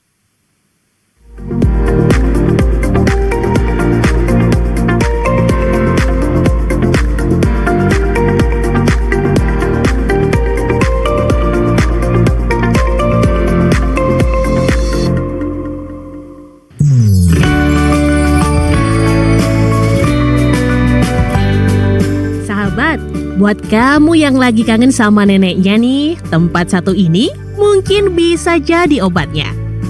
Berlokasi di kawasan Blok M Jakarta Selatan, kafe bernama Uma Oma ini menawarkan sensasi seperti makan di rumah nenek yang dijamin bisa ngobatin rindu kamu sama sang nenek.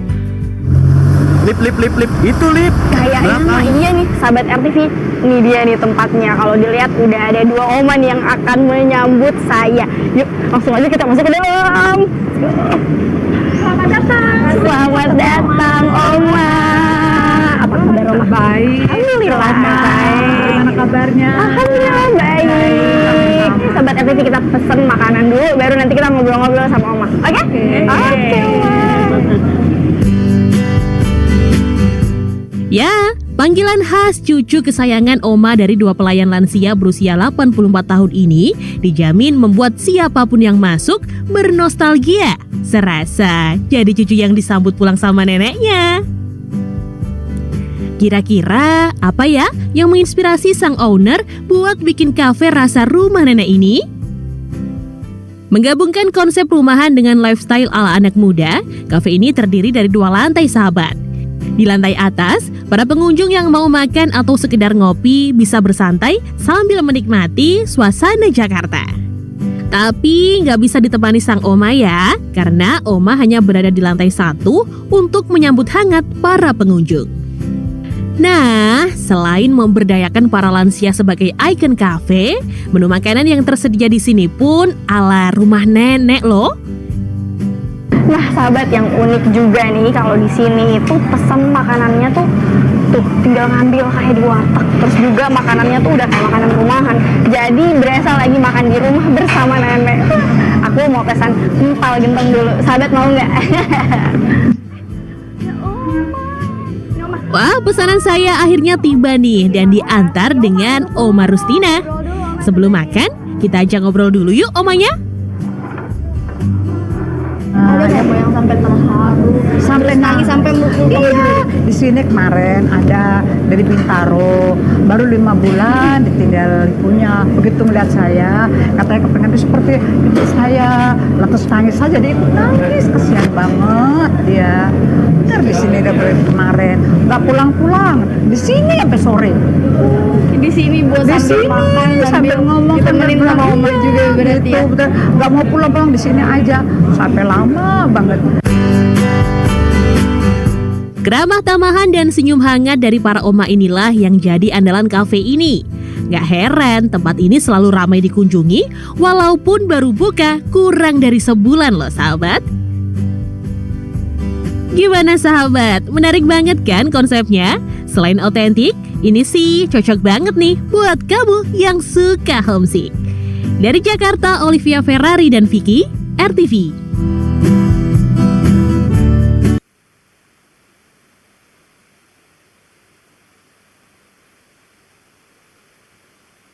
All right. Yes, this Umama coffee makes me missing Indonesia so much. Anyway, so there are several things I've figured out in the inclusivity elements of the Umama coffee. So this coffee shop allow us to to be able to reconnect with the well-being, as mentioned by one of the Oma, or the grandmother working in this cafe. She found out one customer who had just experienced sort of like mourning, where his mom had passed away 5 months ago, and then when she visited and enjoyed this cafe, she can sort of reconnect with the good memories with her mother in the past. It sort of allowing her to regain her better well-being, I would say so.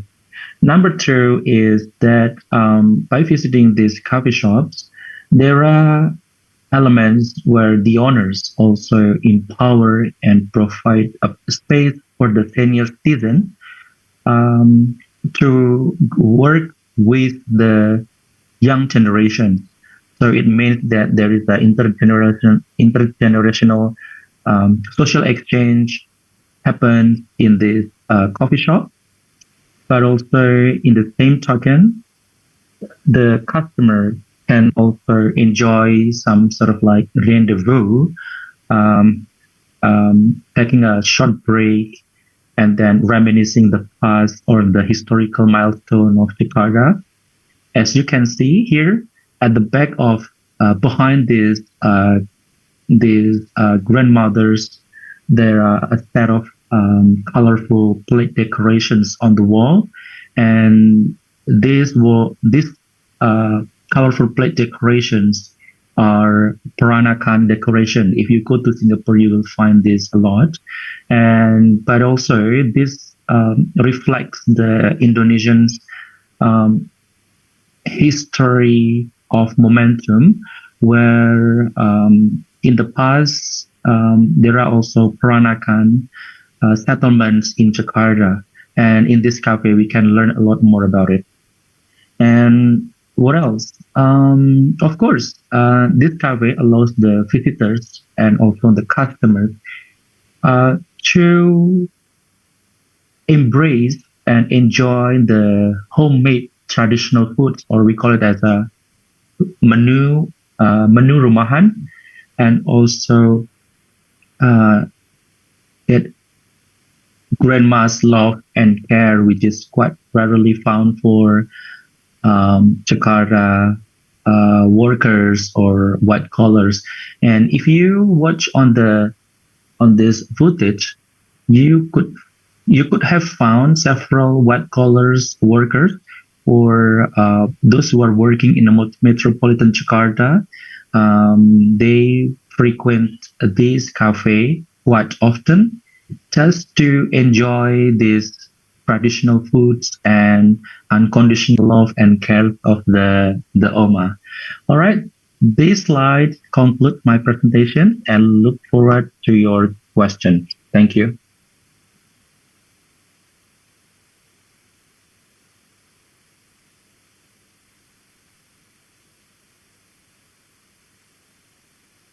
All right, moderator, it's time for Q&A. All right, thank you so much for your powerful and insightful presentation about business inclusivity.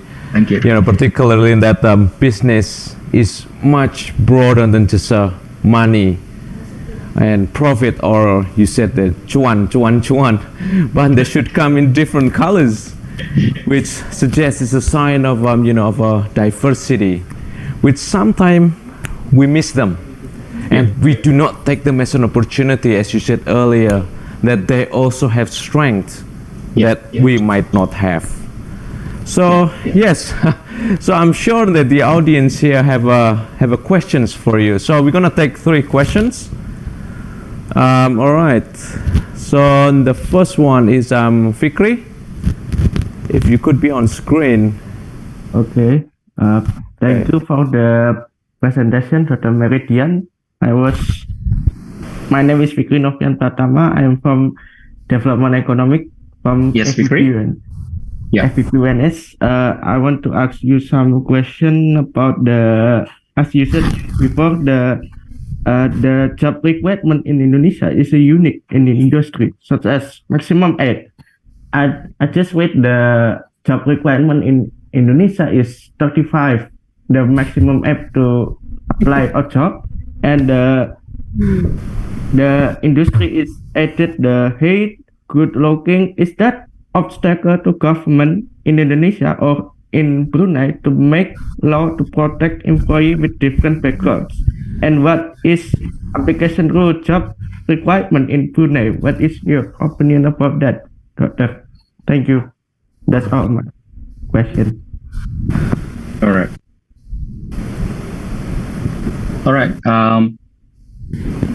Can I simply respond to the Fikri's question, or do I need to wait for? Yes. All right. No. You can answer straight away. All right. Thank you so much, Fikri, for this interesting and captivating question. So, I reckon that every single qualifications require different requirements, and then different requirements also consist or have functions in a certain positions. Like, for example, if we are applying as a flight attendant, for example, I cannot apply as a flight attendant back then when I was in Indonesia because I am under 180, and then the first requirement is the height should be 180, and then number two, they have the candidate should have a bright and good looking facial appearance and so on, and I'm not falling under that qualifications.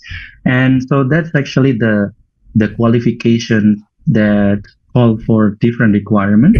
So it means that every single position has its own functions. That's the example of a flight attendant. And also number two, for example, if and these kind of physical requirements or credentials could be a barrier for a certain group to applying for a certain job, of course.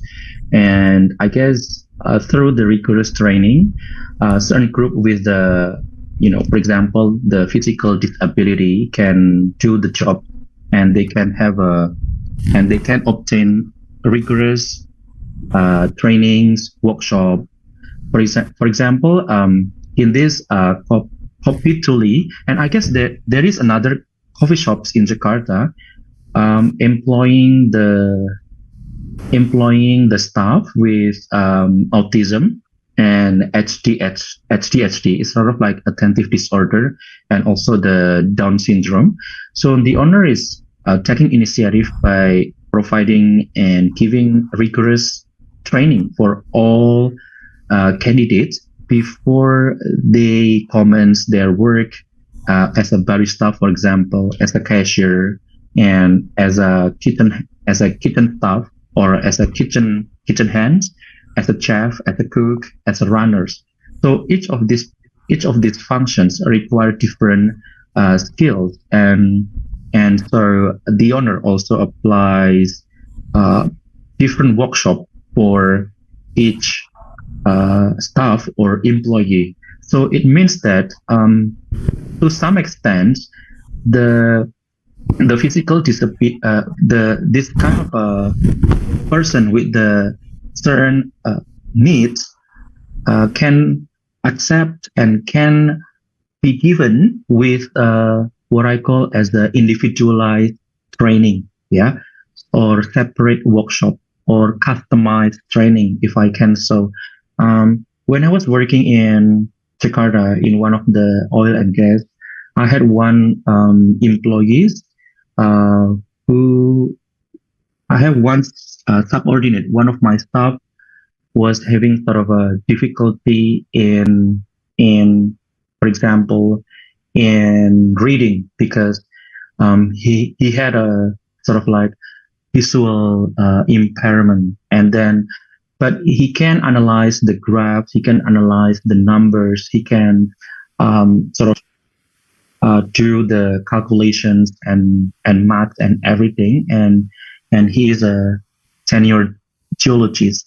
And in the first thing, and he was applying for his first job, and even though he had undertaken internship in a previous oil and gas, and then I took initiative to identify according to his need what kind of advanced training to boost his skills and competence as a senior geologist, because he is also working as an admin in that company.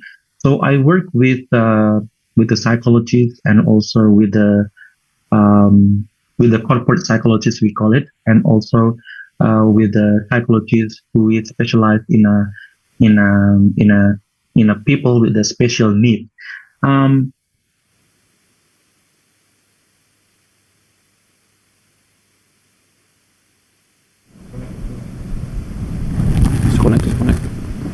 Disconnect.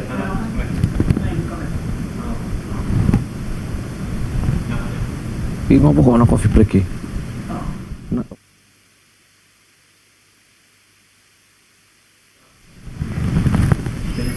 Masuk ngapain? All right. So we just have a little bit disturbance here at the moment with the network from the speakers. Should we just wait for a minute, or if there are any questions that if you want to write it down in the chat box, that would be great. We can read it out when the speakers are back online.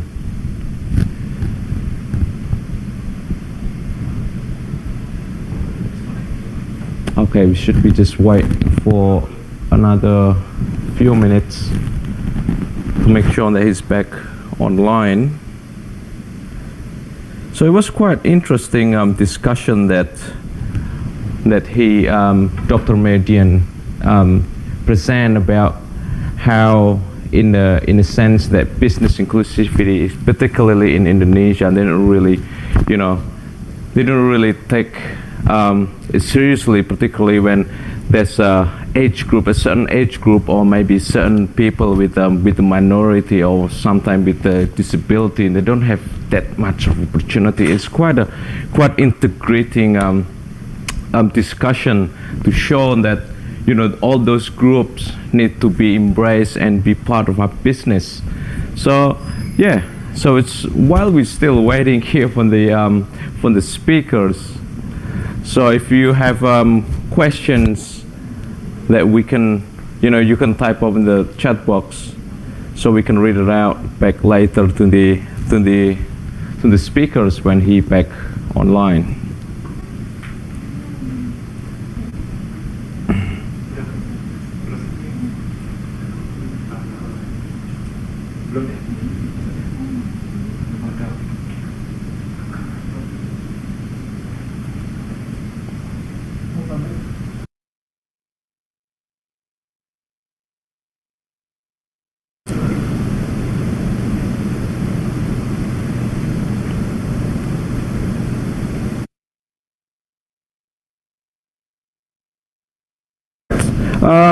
So before we go to the next discussion, we're just gonna take probably around 15-minute coffee break, and we're gonna come back with the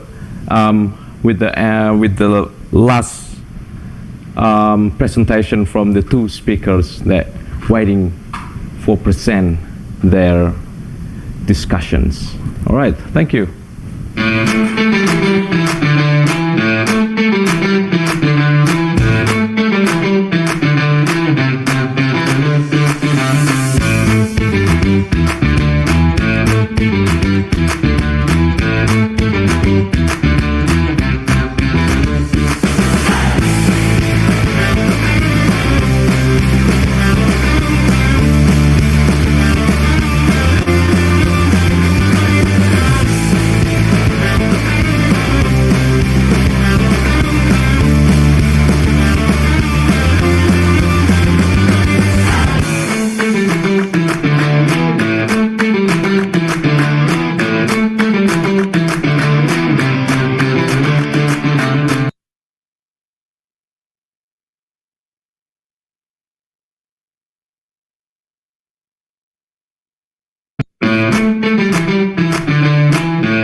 right.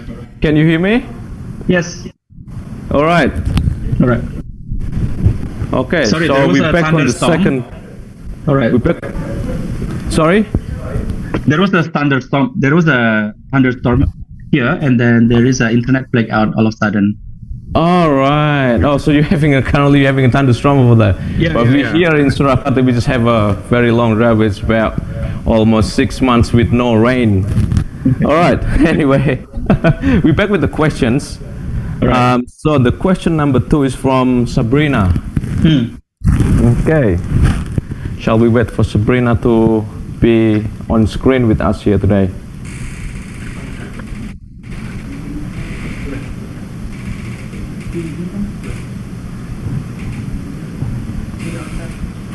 All right. All right, please, Sabrina. Okay, thank you so much, Mr. IG, for the opportunity, and thank you so much, Mr. Meridian. I love to get your perspective from the material before, and could you share more about? I have a question about: are there any potential future trends or opportunities that you can see for the future advancement of inclusive innovation and its positive impact, especially for the minority groups?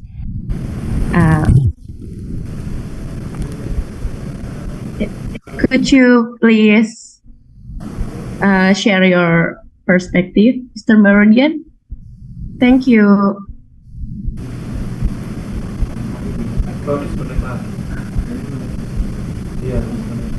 Okay. All right. Thank you for your question, but I think we experience another difficulty with our speaker as he's currently All right, experiencing. I'm here again. Oh, you're back online. All right. Sorry. Good to be back. All right, the internet blackout is always like. Yeah, it's all right. Yeah. Okay. All right. So, what was your questions?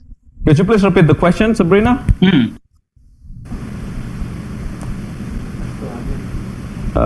Can you turn on your mic? Yeah. Sorry, I can unmute by myself. So I can delay first. Okay. So I have a question, Mr. Meridian. Yep. Are there any potential future trends or opportunities that you can see for the future advancement of inclusive innovation and its positive impact, and it's especially for the minority groups? Yeah. That's all. Thank you, Mr. Meridian. All right.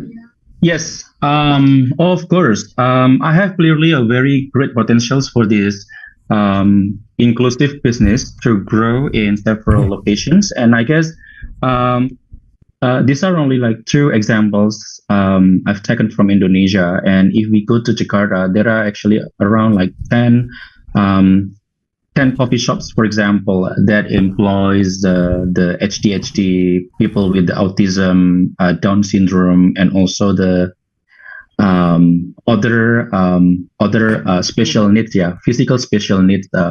And also in Singapore, for example, there are several numbers of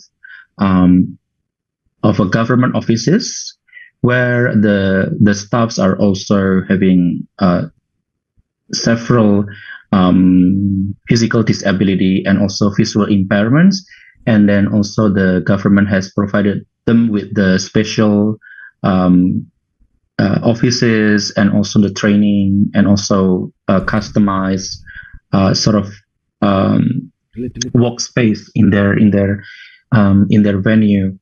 And so, for example, so the number of this kind of business has grown very rapidly actually in India. And also, what else? Last time, in Malaysia.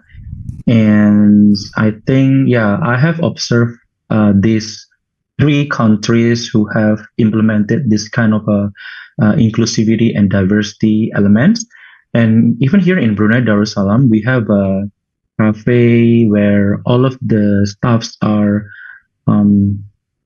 with the autism spectrum, and then this cafe has been around like 2 years now, and the owners provide them with the customized trainings to be able to engage and communicate with the customers. And here, for example, in the University of Brunei Darussalam, we have a specific staff or specific department, and at the communications and learning and studying center, where the students with the certain visual impairments or physical and mental disability can take modules. And for example, in my modules, I have students who have autistic students and also students with the other special needs. So I think right now, instead of in a business area, in our everyday educations, we have and must provide this kind of services for those with the special needs, because they are like us, they are equal, and their rights and also and equal access to facility is actually endorsed and supported by the United Nations. And then Brunei Darussalam is one of the parties that ratifies the UN conventions on the disability, and yeah, so even people with the disabled body can work in the government in Brunei Darussalam, and they can be a academician as well as a teaching staff, as a professors here. Yeah, so we have seen this has been sort of like innovations and contemporary trends. Thank you so much, Sabrina, for the great questions. Okay, Sabrina, is there any feedback from you that maybe you want to further clarify or anything? Thank you, Mr. Meridian. Got it. Your explanation was very helpful. Thank you so much. Yeah, thank you. All right. Okay, so we're gonna take one more questions. Is that all right? So it's one from Fabi. If you could be on screen. Hello. Hello. Hello, Fabi. Hello.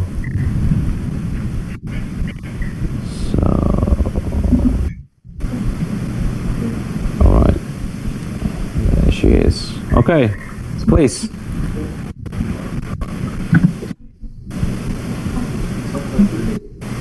Okay. My name is Feby, and I want to ask, how do you approach the millennial generation to make them aware that diversity and inclusion are very important for sustainable business? All right, very interesting question. I guess.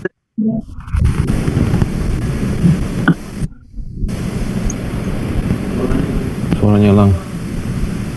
Mic.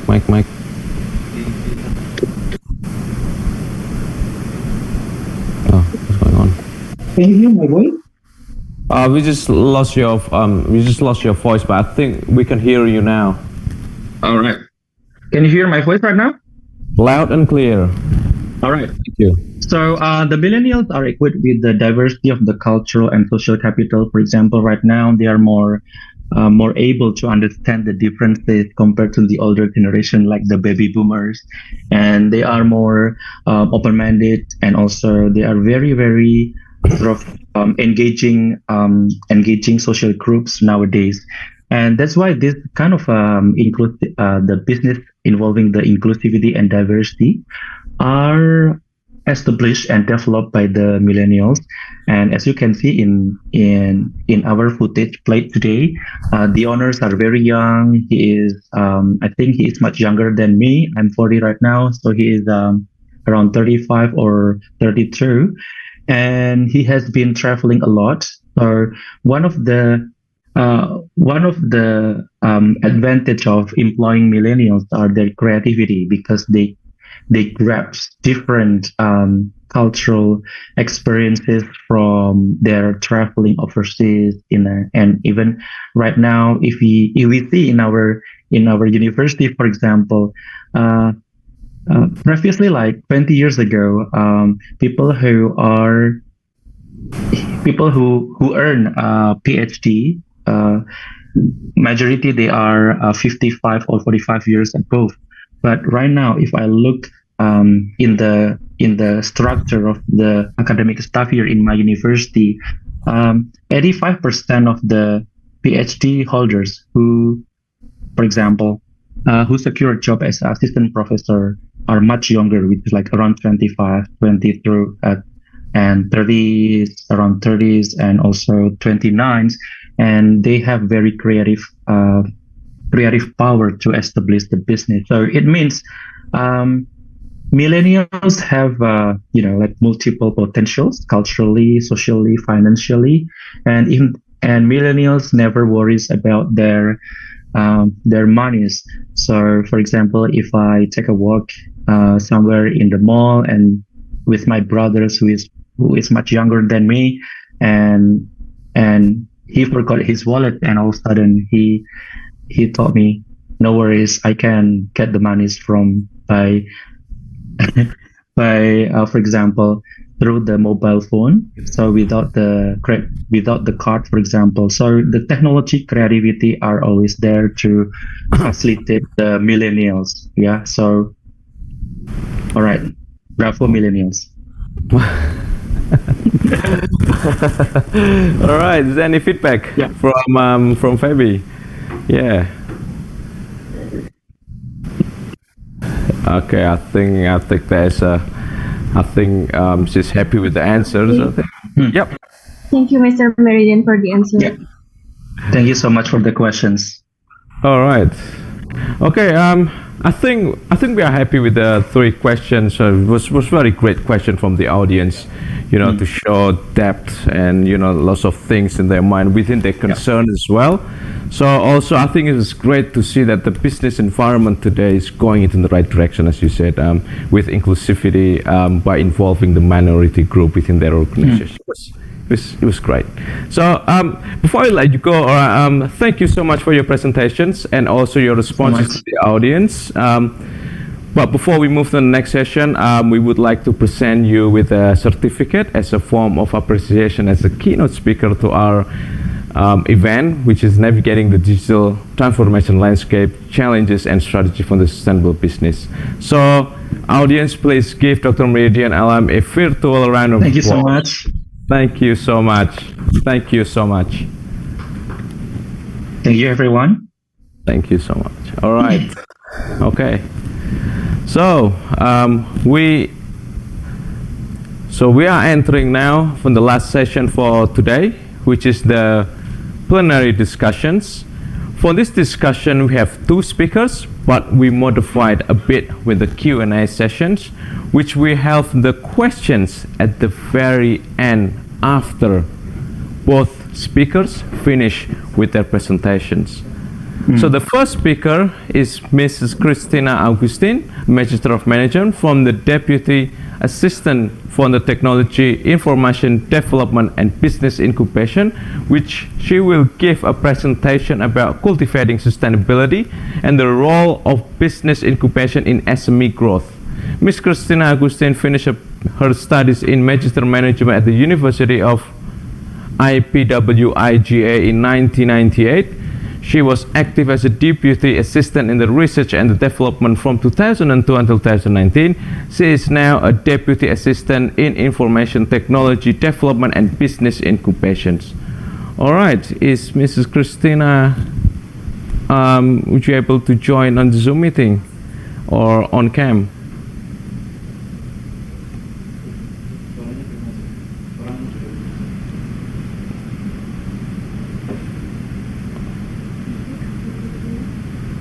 Okay, we're still waiting for Mrs. Christina to join.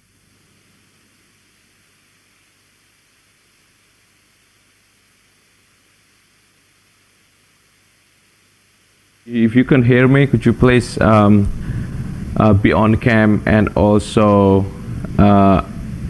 unmute so we can start to have a little discussion before we going into the main presentation.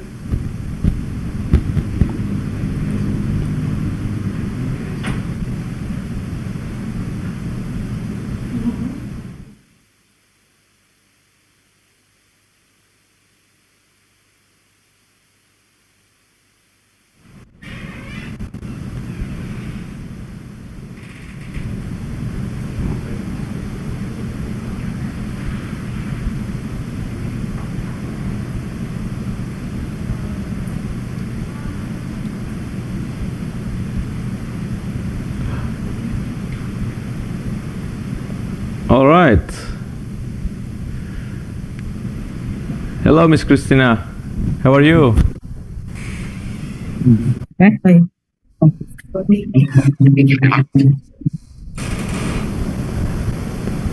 Hello. You hear me? Yeah, I can hear you loud and clear. How are you? I'm fine. All right. It's okay. It's fine. Sometimes we have just, some technology difficulty, but that's all right. So if you're ready, the time and screen is yours. You can start with your presentation. Yes, of course. All right. Okay, fix share screen. Okay, good morning, everybody. This time I want to explain about our activity, our function about incubator and incubation, especially for startup. It's clear? My voice is clear? Yes, it's loud and clear. Clear, yeah. Yes, next.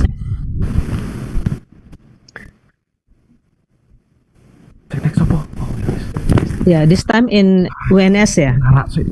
UNS is very famous, yeah. By the way, last day UNS very famous. Maybe you know, yeah. UNS gives some spirit for young people. Okay, I want to explain about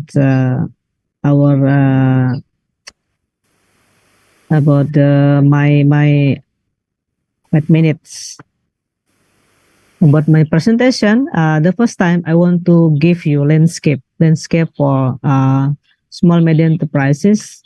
The first time you have to know, yeah, Indonesia have more small medium enterprises, about 65 million, yeah, almost 65 million unit about small medium enterprises. So the big one is about 99 small medium enterprises, and we know this is very important for our country. Small medium enterprises usually to support. And then about GDP, next, Indonesia, almost about medium enterprises give us some specially with GDP. Pick next. Yeah. You hear me?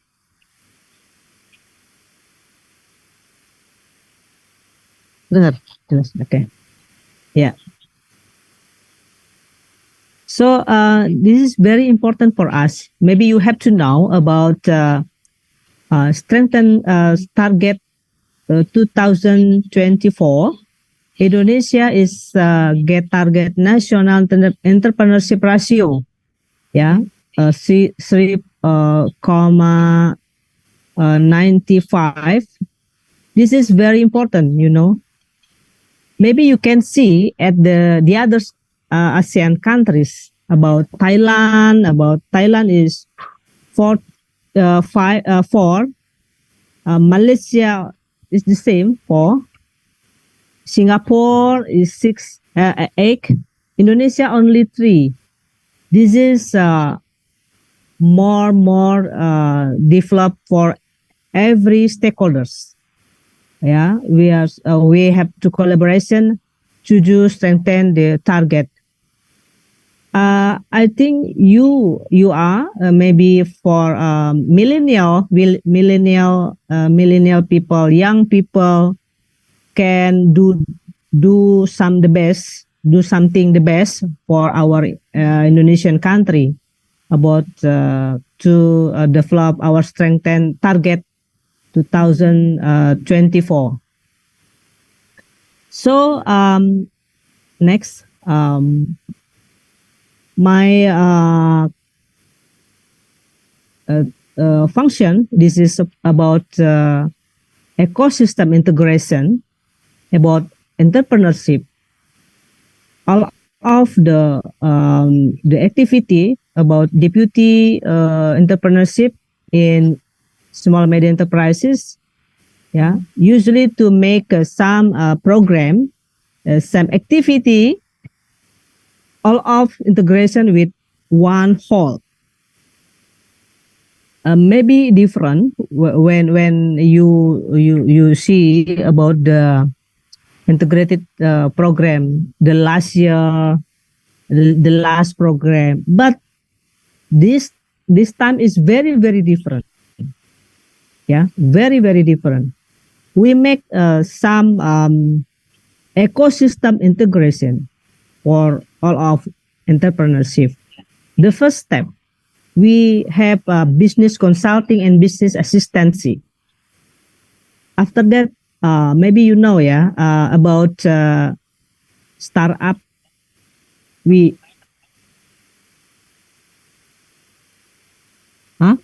Yes. You see me? You hear me? Yes, I can hear you very well.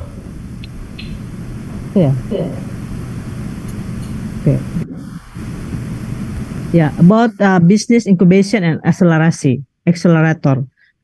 Now, about the function incubation, we already to collaborate for every lembaga incubator.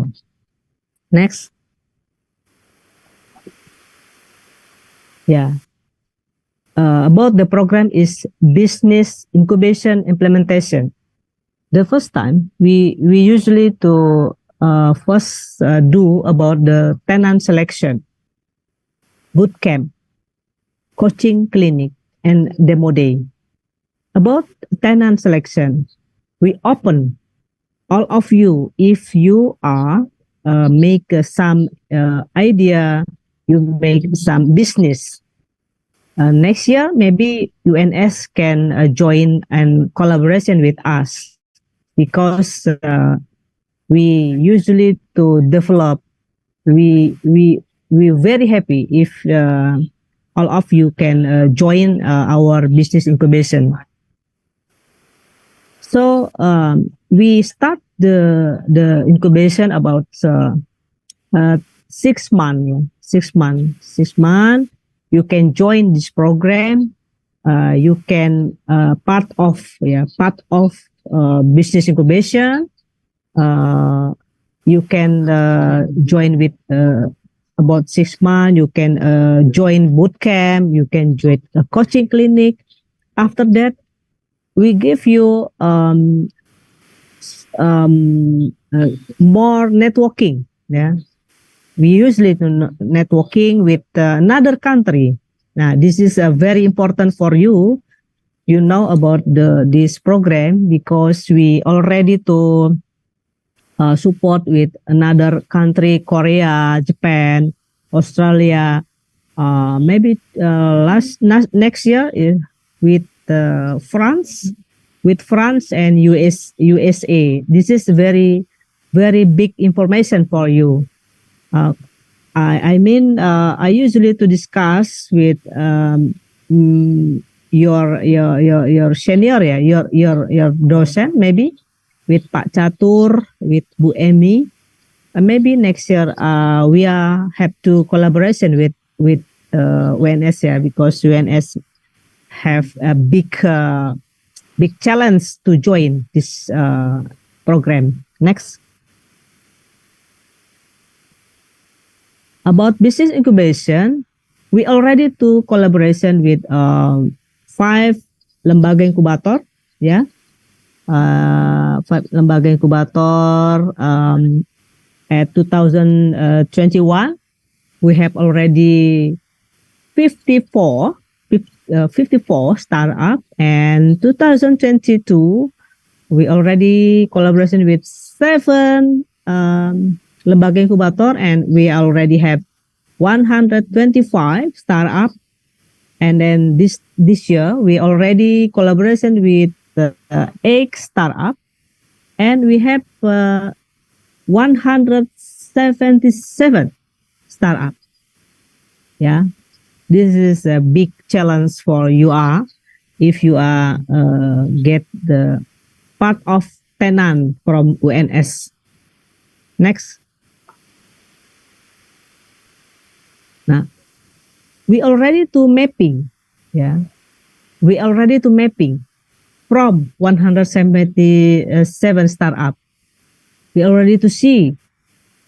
Yeah, Indonesia is have a big challenge to business. Big challenge to for all of you young people. Yeah, from UNS maybe. So this year we already get mapping about the business. There are about 18 business creative. There are business property. There are tourism. 50 food and beverage, almost big, yeah. Food and beverage is almost big. 21 is about craft. 4 green business. 2 is startup robot atau machine. 30 platform as a services. 9 is fashion. 7 is education. 9 is agribusiness. 17 health and beauty, and 6 supply chains. So I hope all of you, if you get spirit, yeah, get spirit, you are become a startup. You are become a businessman, businesswoman.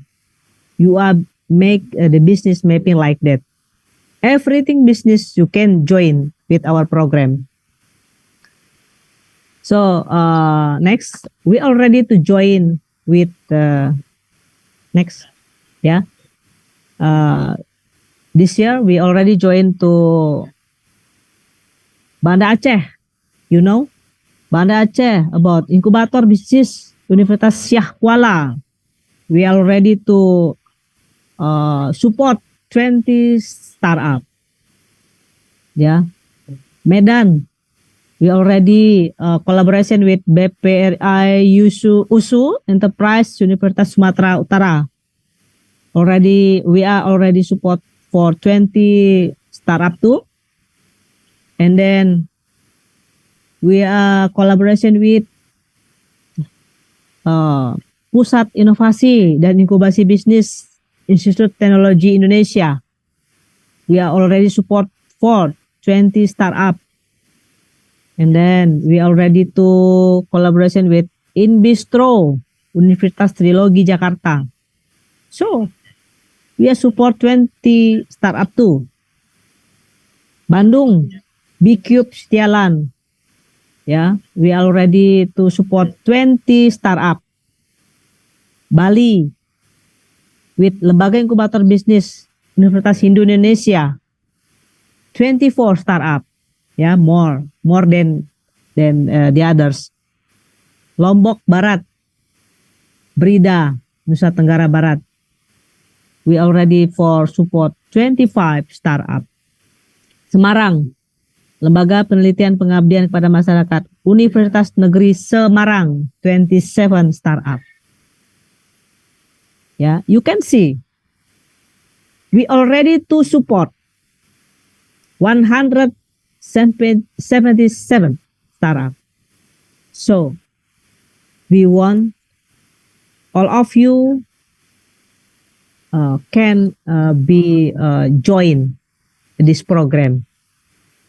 Yeah, because we are already to get more program for develop all of startup.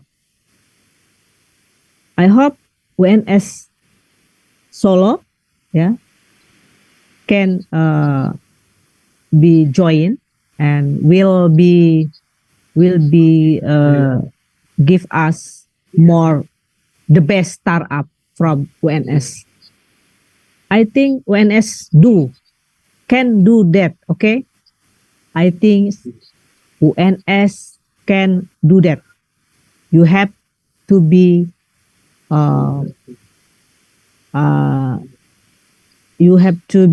the winner, UNS have to be. Next. So we usually to follow and to monitoring evaluation about all of startup with our system. The name is Sipensi Kemenkop UKM. We have 105 incubator already registered, and we have almost 2,000 tenants already to register. Next. And then 105 is about 2021 is 6 incubator. 2022 about 45. 2023 about 60 incubators is already to we get establishment, guidance, and development of institution. So we hope UNS more and more to join with our program. Next.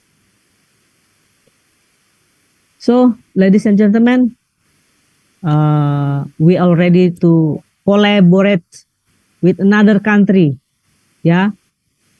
with another country, with Kotra, with Japan, with Australian government, with France, with USA. This is example. This is example when we are collaboration.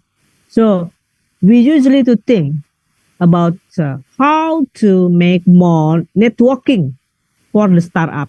Not only join the incubation, but we do how the startup get more networking, go global, not only in our country.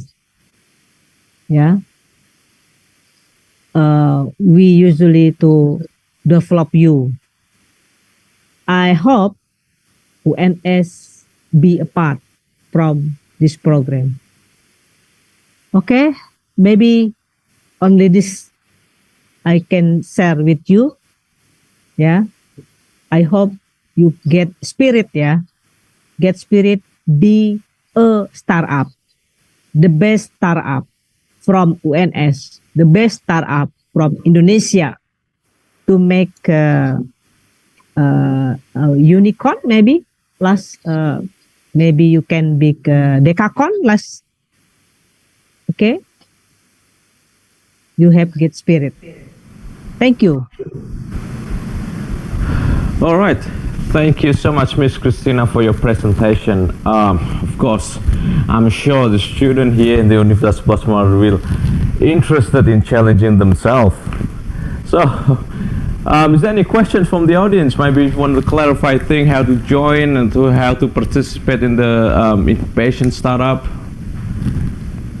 All right. I think we have one question ready. So it's one from Badar. Badar, if you can hear me, can you please on cam and on screen, and you can ask direct question to Miss Christina. Badar. So Badar. All right. We're just gonna wait for a few minutes.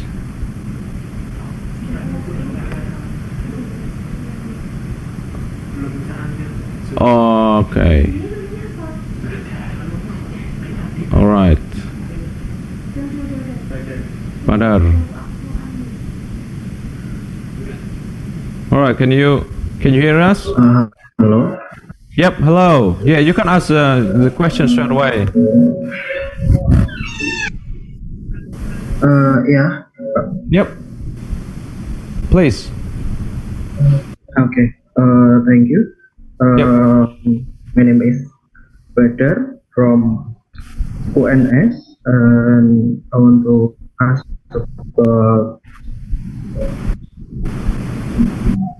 what are the key factors that must be considered in building a sustainable incubator business?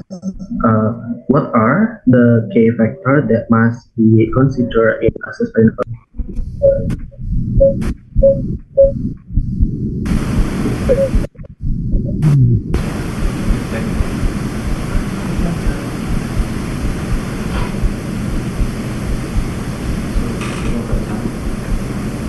So what was the question? So I think I can pick up the question. The question is, what is the key aspect?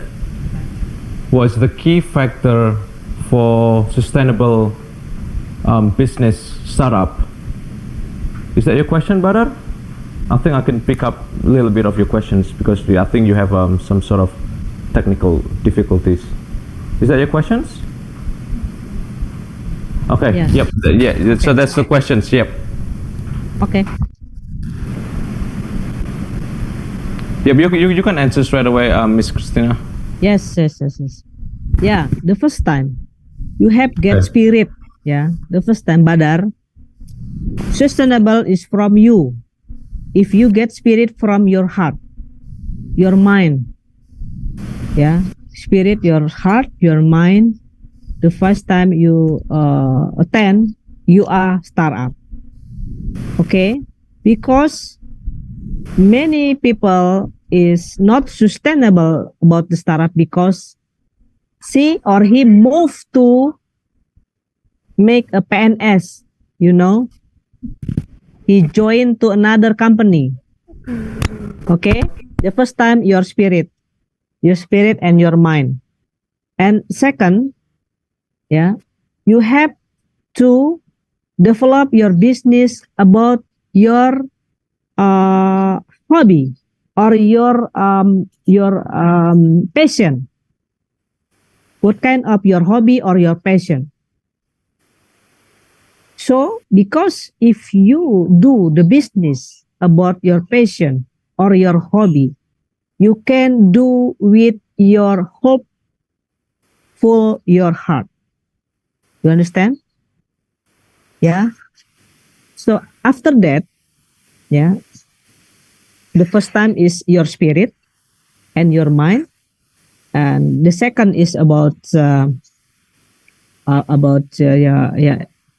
then about your passion.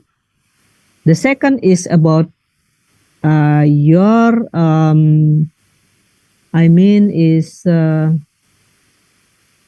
your education about your business. You have to do, you have to get more information, get more everything about your business. You develop your business. You study about everything, everywhere, with everybody. You study and study and study again. Not enough, yeah. You do your not enough, yeah. Not enough in your mind. You have to study and study, and you can get more, develop more and more. Okay. But I know you think about the model, yeah. I think you think about the model. You don't think about more the model. You have three about already. I tell you about this. Okay, you understand, Badar?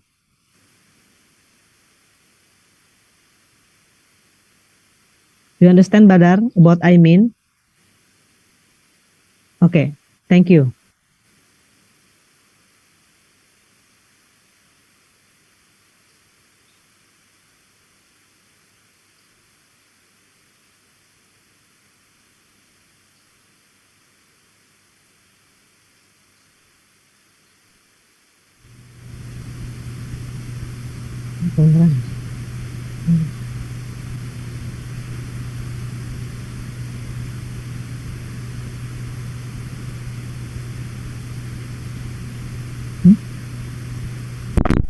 Join.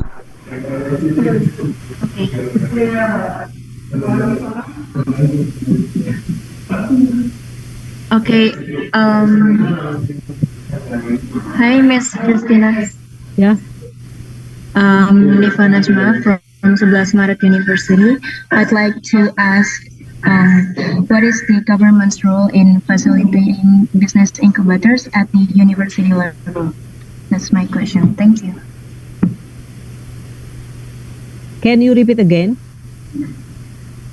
My question is, what is the government's role in facilitating business incubators at the university level?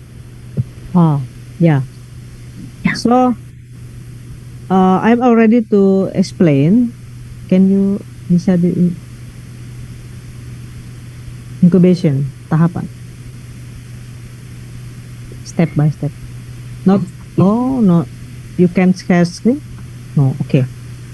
So Neva, I'm already to explain about incubation, is facilitation for lembaga inkubator or startup.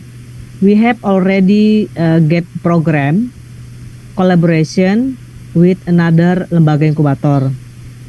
After that, we give everything lembaga inkubator do for incubation, and then we give a more facility about tenant selection until demo day. Everything we are facilitate. Everything we are facilitate, and then we get more networking. We get more networking for lembaga inkubator and for startup. 2. Capacity building for pengelola lembaga inkubator. We are give capacity building for startup. We are give networking startup to another country. We get networking for financial about everything financial. We get networking for about aggregator. We have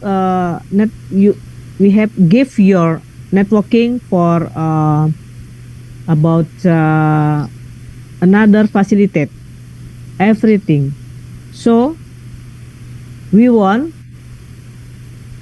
everyone get a startup, can develop their business from small to bigger. Our government, small Minister of Small Medium Enterprises, get more collaboration. For next year, we already to get the plan to support the 9 lembaga inkubator. I hope UNS can join and get spirit to join with us. Okay, Neva, is enough?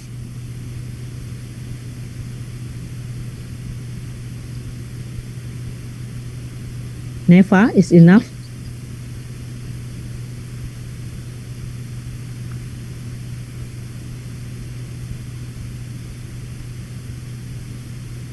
Neva? Okay, Miss Christina, understandable. Thank you. Thank you.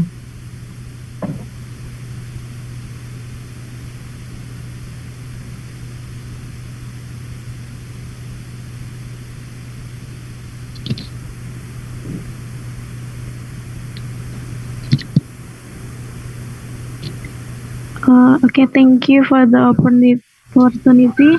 Hello, Mrs. Christina. Yeah. I'm Tari from University of 11 Maret.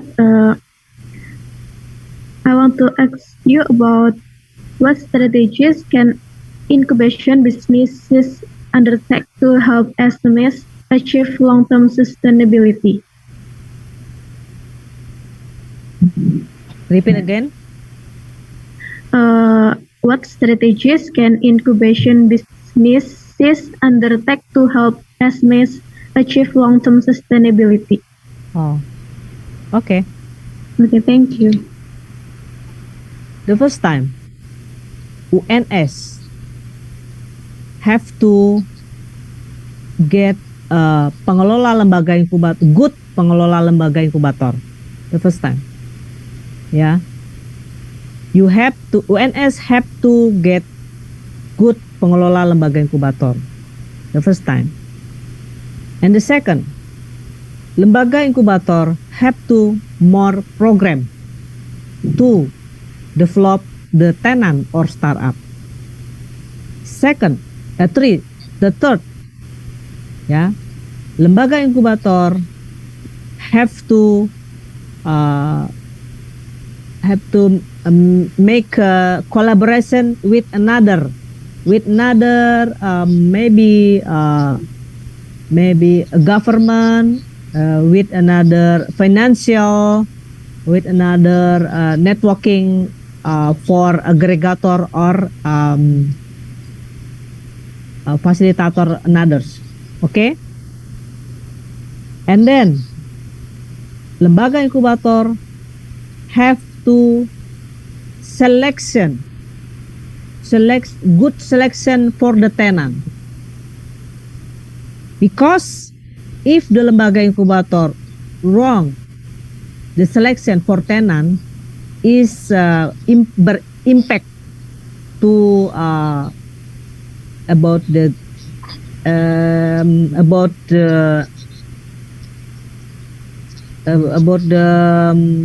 credibility from the lembaga inkubator, yeah. And then lembaga inkubator can make some program to make startup to change their mind to develop their business. Maybe like that, yeah. Tari.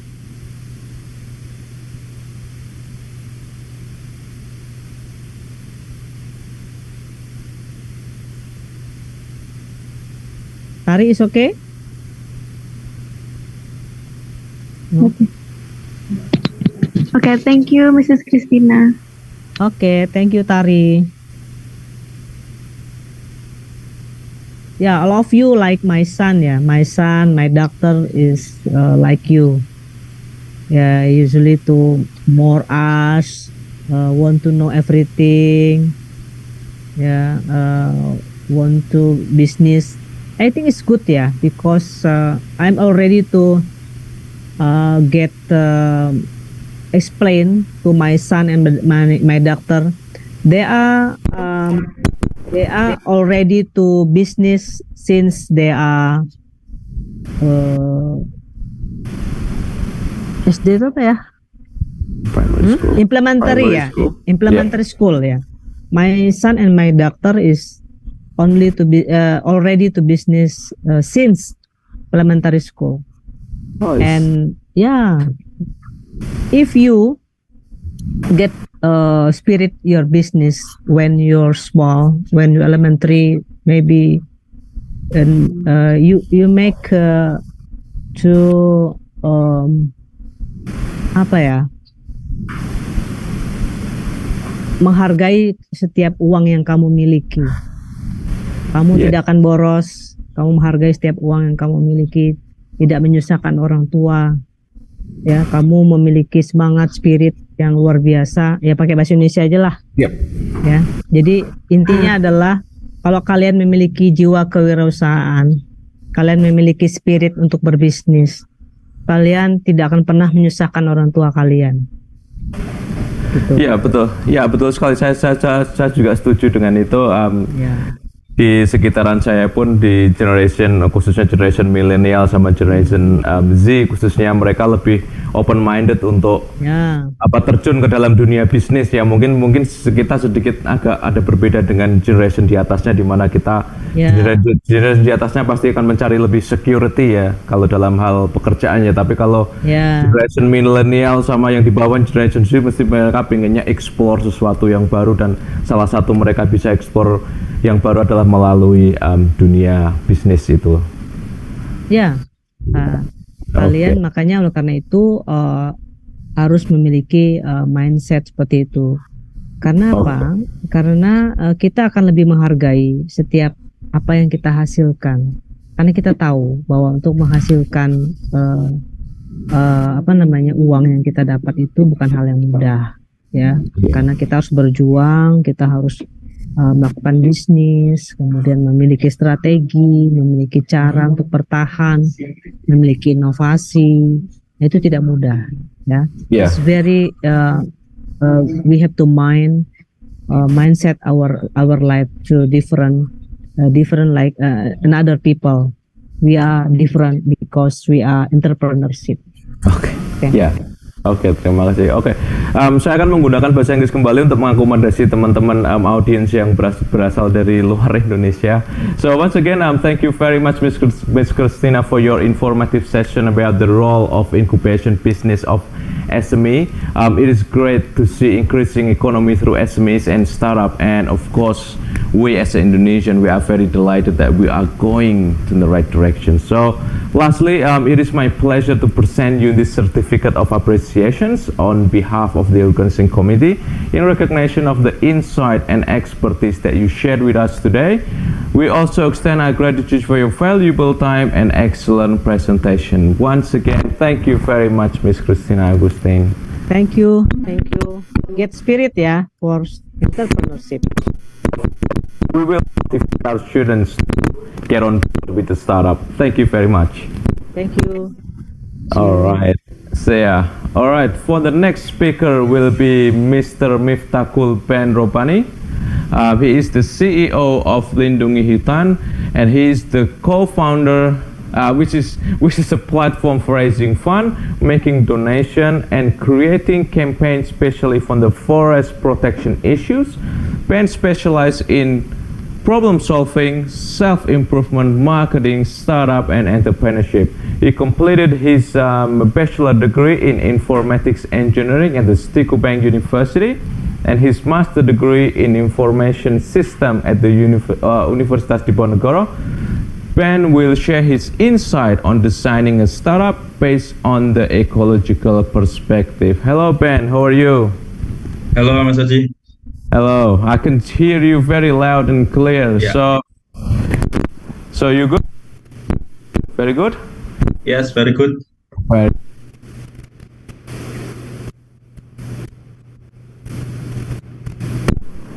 Yes, all right. Thank you for having me. Thank you so much. Thank you. You still stay in this FAPUN Sustainable Business Summit 2023. Yang saya hormati Dean Kaprodi, student lecturer, and also Prof. Sawal, Dr. Meridian, Ibu Christina. The session will create.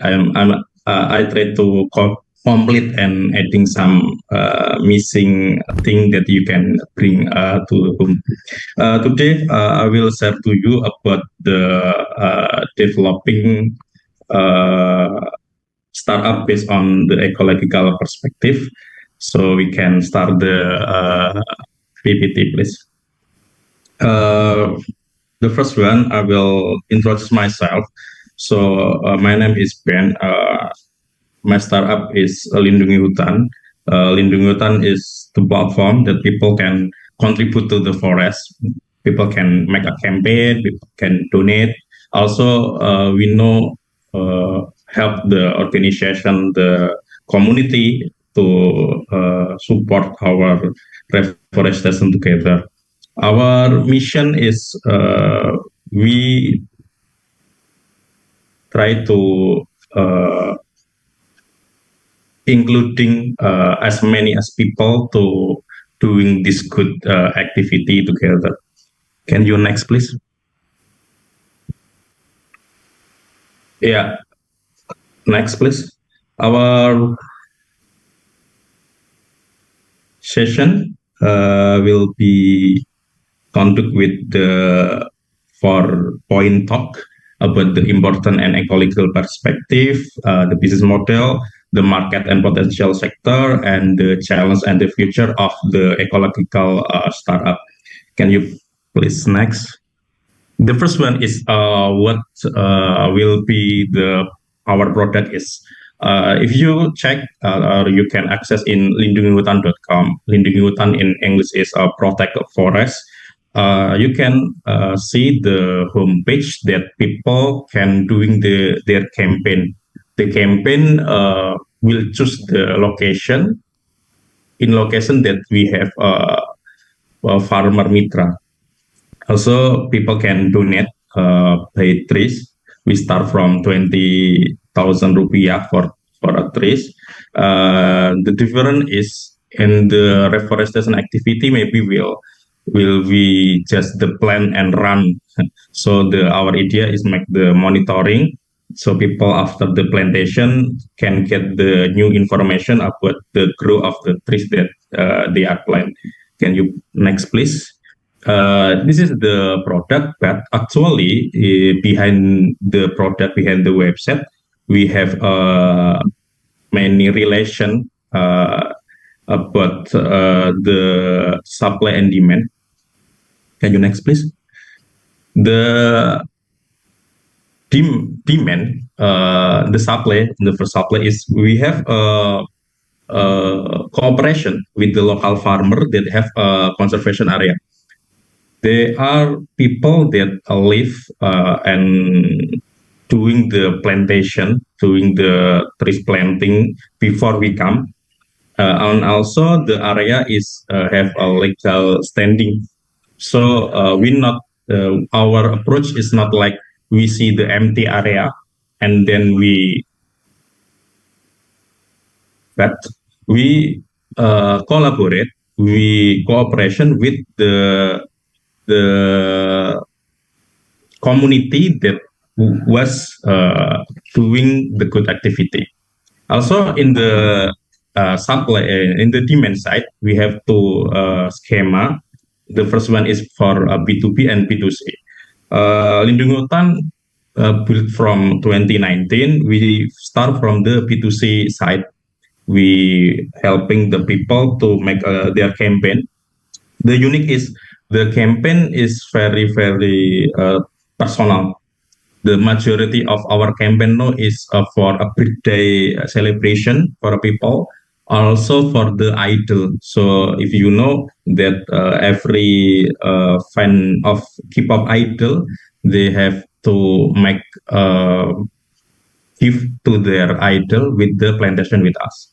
But for today, the majority our revenue come from the corporate side or B2B.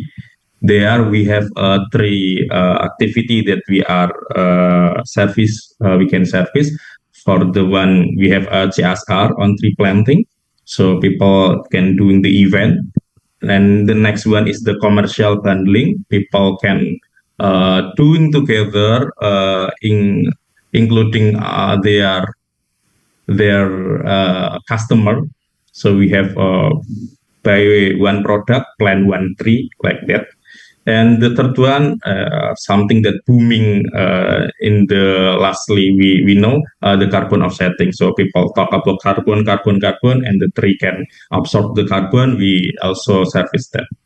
Can you next, please? This is the introduction of us what my daily activity. So we're going next to the importance of an ecological perspective.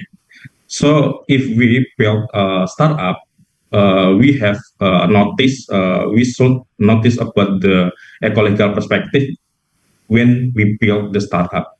First one is for something about environmental challenges. So if we know today is very hot in Semarang, we are from Semarang. Maybe in Indonesia is a long dry season without rain. Also, if we know deforestation, Jakarta pollution, and also etc. The second one is resource scarcity. We know that natural resource such as water, energy, raw material, everything has limit.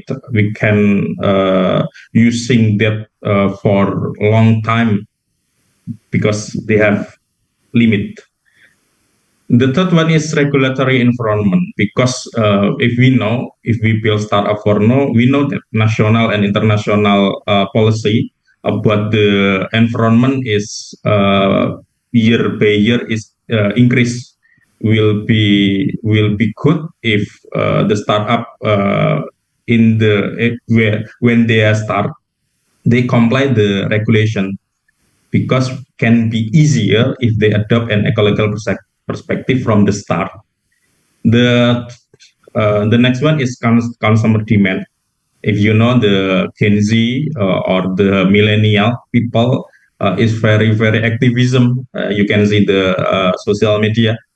If they are to place that selling coffee, the first one is just selling coffee. The second one selling coffee and have eco-friendly packaging. Maybe the second one will be chosen by the market for now.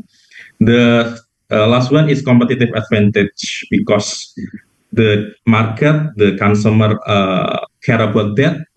Will be competitive advantage if we from the first we build the startup, we care about the ecological perspective. Next slide, please.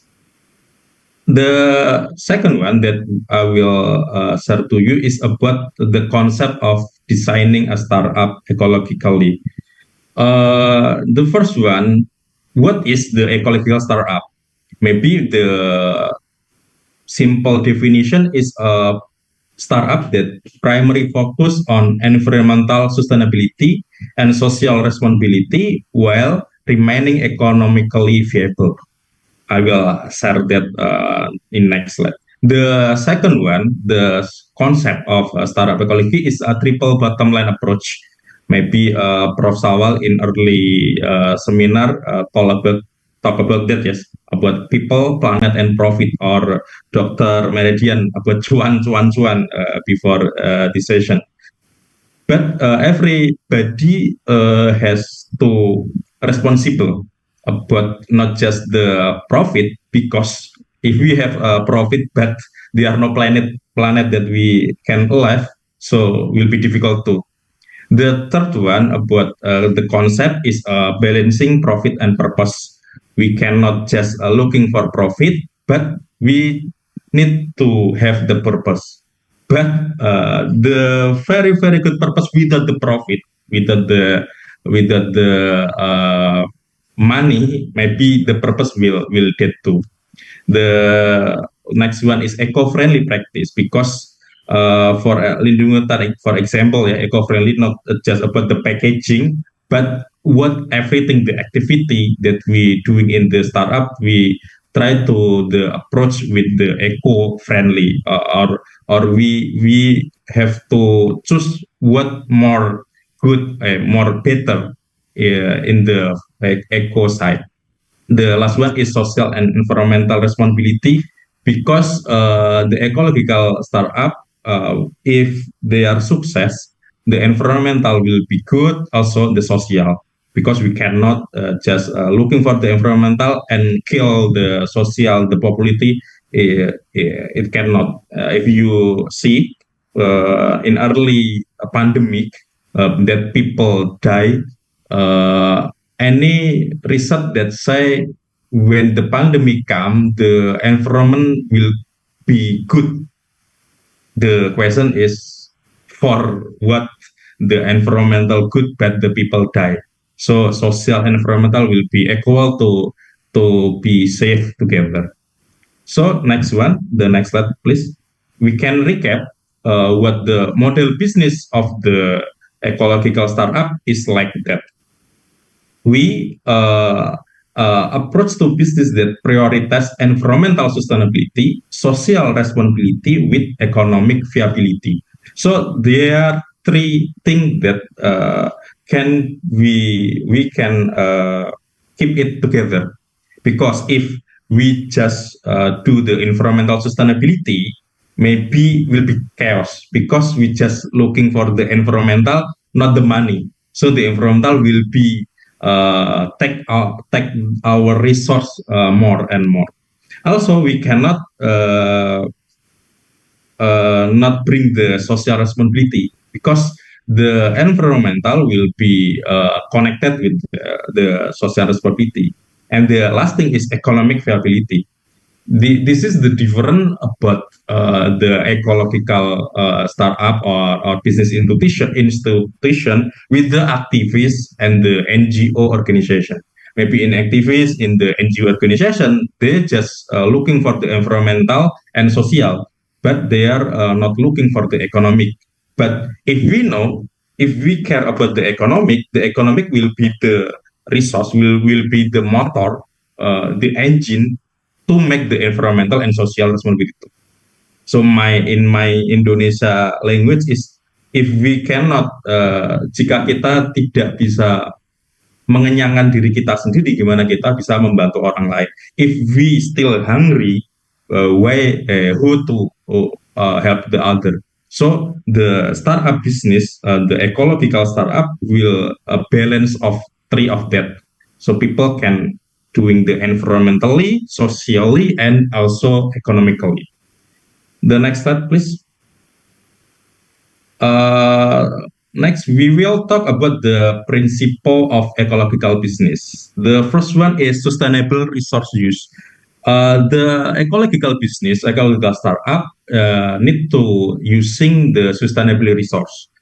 In Lindungi Hutan, we try to helping people, business and organization to being a sustainable resource user, because the customer on that, because the market talking about that.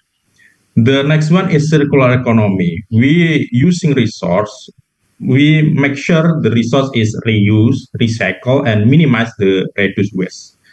Also, the Lindungi Hutan also contribute to circular economy to emphasize the recycling of material, promoting zero waste practice, and reusing resource in its reforestation effort. The next one is environmental responsibility. Also, in Lindungi Hutan, we try to not just the campaign or the image. Also, in our activity, we doing the sustainable planting technique. We using eco-friendly material and responsible land management practice. We cannot doing of that because we don't have responsibility in the environment area. The next one is social responsibility. We in our activity, we are not doing by myself, by ourselves, but we help the community to get the access. Before Lindungi Hutan come, because before Lindungi Hutan is built, everybody want to planting a trees, have to come to the area. They have to survey, they have to looking for the price and other and so on. With Lindungi Hutan, we make the transaction if like we can order the food, order the ride, we looking for the hotel like the other startup. So we doing that for the social responsibility. Also, the next one is long-term vision. In long-term vision, we have a dream, Mas Aji dan kawan-kawan semua. We have a dream to make to planting a trees as much as Indonesian people. So this is the big dream that we will achieve together. So our tagline is bersama menghijaukan Indonesia, together make Indonesia green. So we cannot doing this alone. The next one is measuring impact. The ecological business we cannot doing without the principle, because the ecological, if we doing the ecological, the good thing will be have impact. So we need to measure and share the impact. The next one is regulatory compliance. So everything that we do, we need to make clear about the legal and regulation that we need to complete. The last one is innovation and technology. We have informatic background in education, so this is will be advantage for us. But the using the technology is will be challenged, because everybody talk about the blockchain, talk about artificial intelligence, but we need this the technology for no, maybe for the future will be sure. The next slide, please. Next, we will talk about the challenge of ecological startup. Number one is financial sustainability.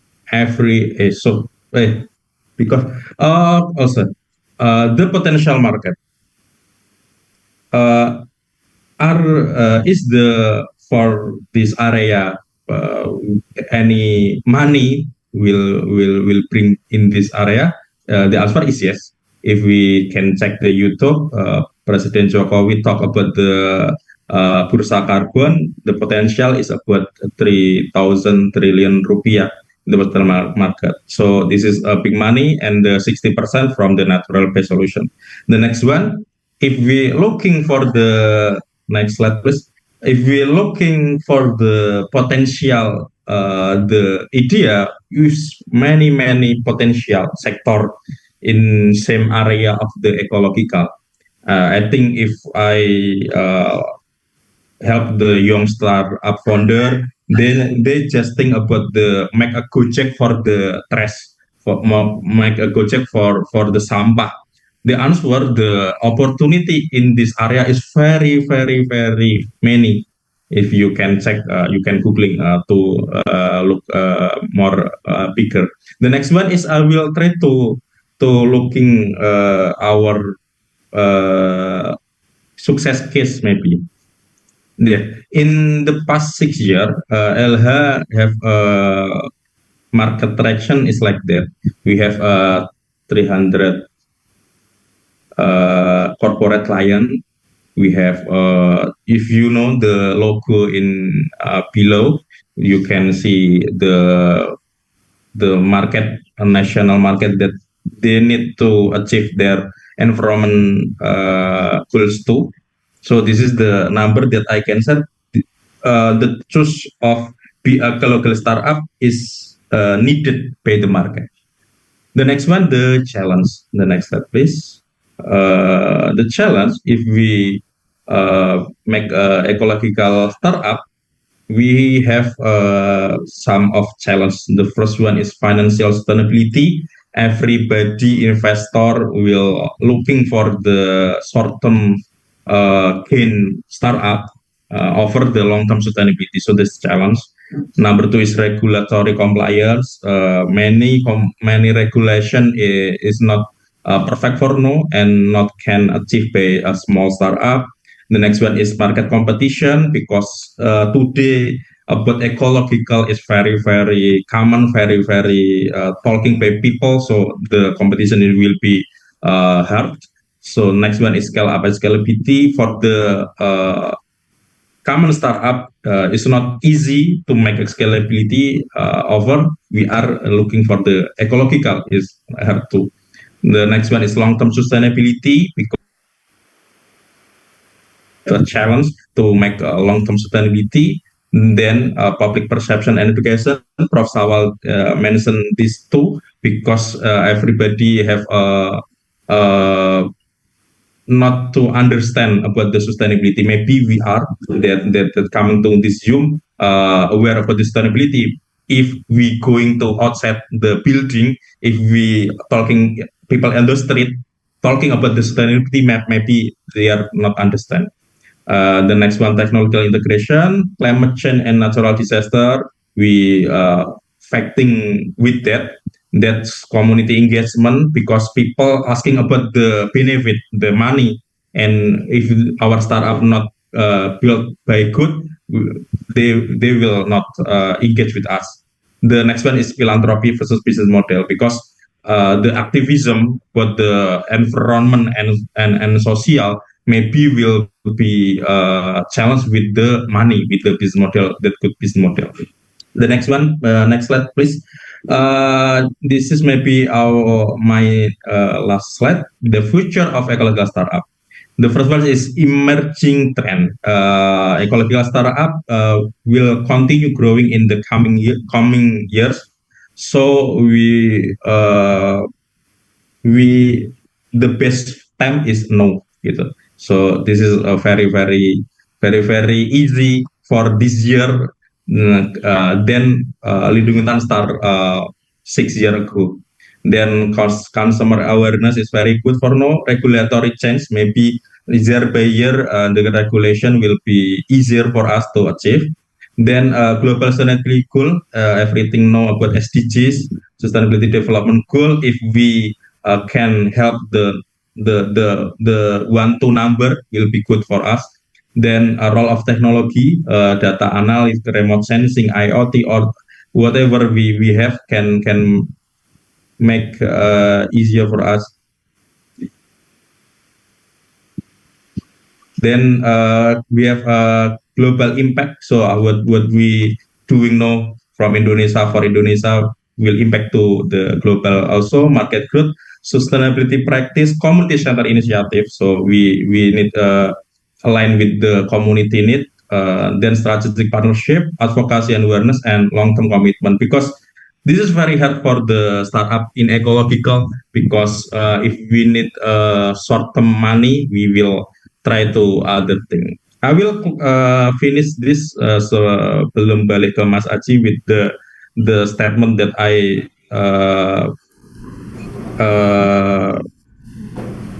keep for now.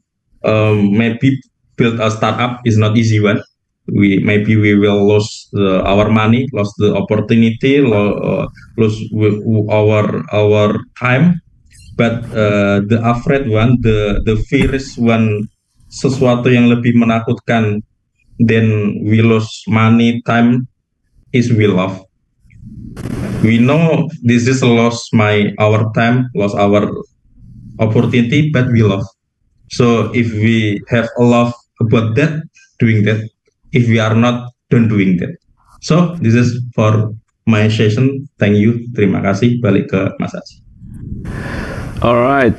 Thank you so much, Mas Ben, for your presentation. It was a wonderful presentation, to be honest. I think it's an amazing business model that you built there, with the innovation for our ecological and environment, such as the B2B, focus on the CRS, tree planting, commercial building, carbon offset, and B2C, focus on the fundraising campaign, tree donations.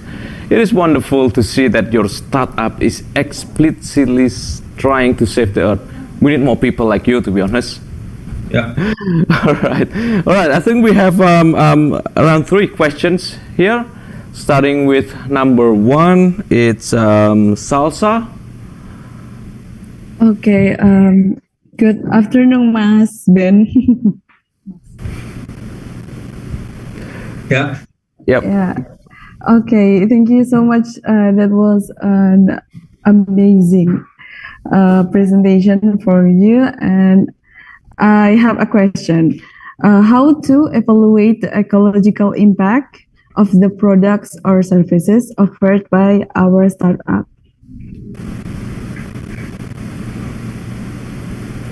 Yeah. Thank you, Mas Ben. Yes, thanks, Salsa. Maybe if we know the every startup, ecological or not, they have to make social environment responsibility. If they are doing the area is not directly to environment or to social, maybe the measurement is focused on the impact that they bring directly to their employee, to their beneficiaries, to their stakeholder. But if your startup is ecological directly, like Lindungi Hutan, we have some measurement for the layer one is just trees planting that alive. The next one is what the impact after the trees is planted. Maybe the community kesejahteraan, or what the community can be better with this trees planted. Also the impact, long-term impact about the ecological benefit from the forest that could maybe about the disaster and also and other. I think the point is like the number one point. The first one is about we know that we have same responsibility about the environment. The first one is like that. The second one is doing something that we can. Itu Mas Haji dan Mbak Salsa, terima kasih. Okay, thank you. Salsa, would you mind to provide a feedback?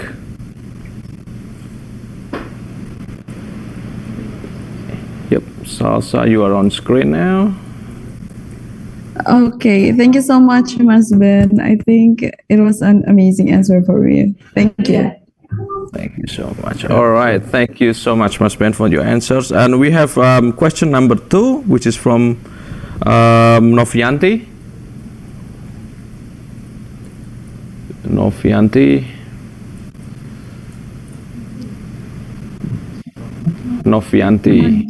All right.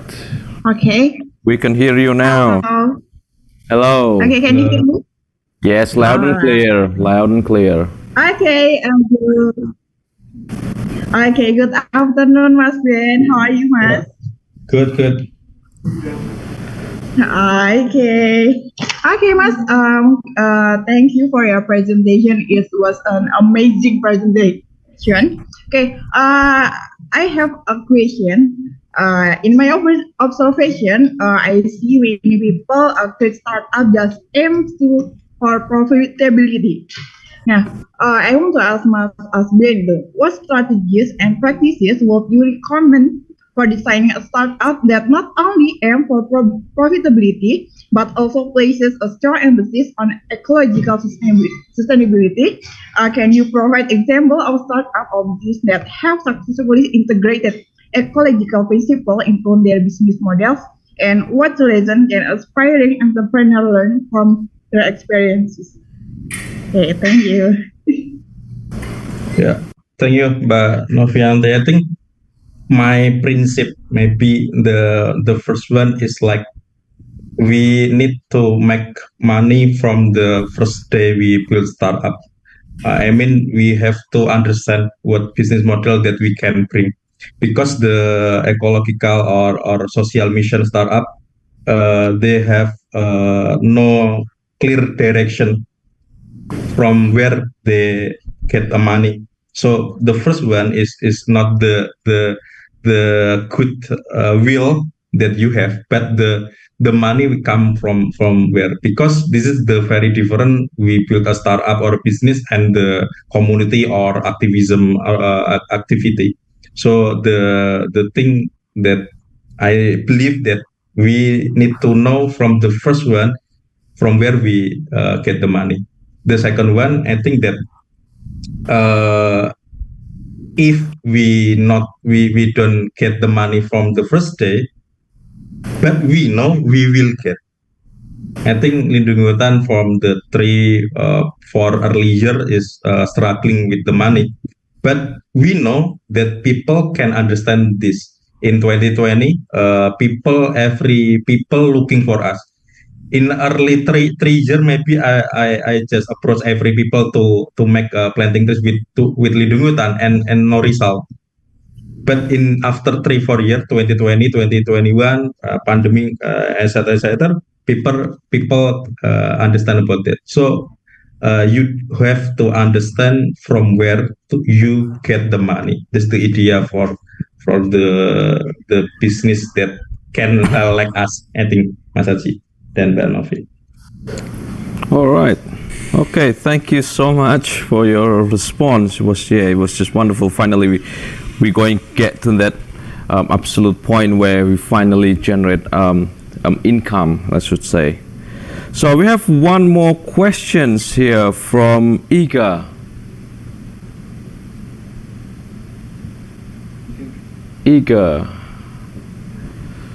Yeah. Okay. Hello, Mas Ben. My name is Iga. I have a question for you. That is, what do startup founder need to pay attention so that their company can survive and generate profit from both a financial and environmental perspective?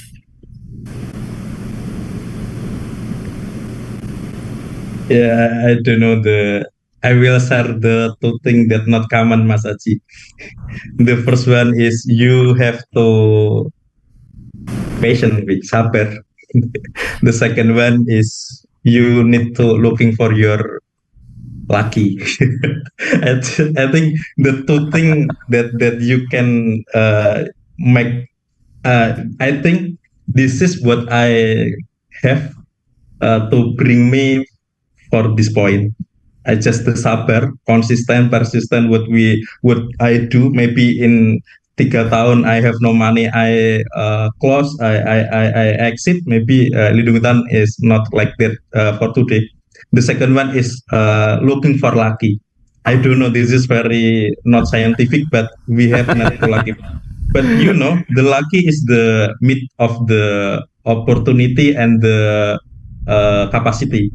So our task every day is increase our capacity, then increase our opportunity.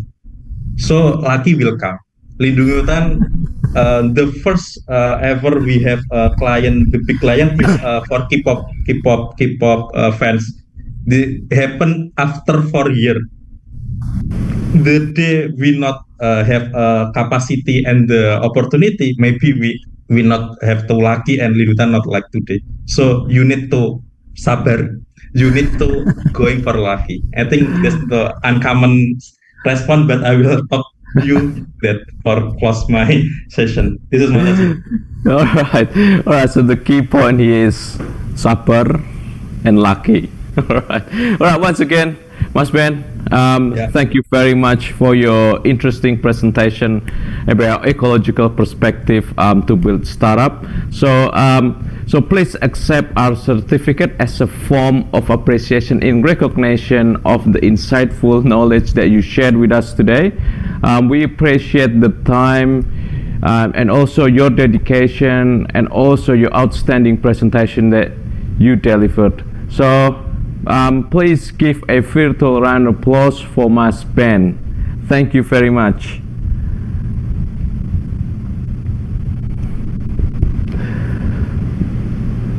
Okay.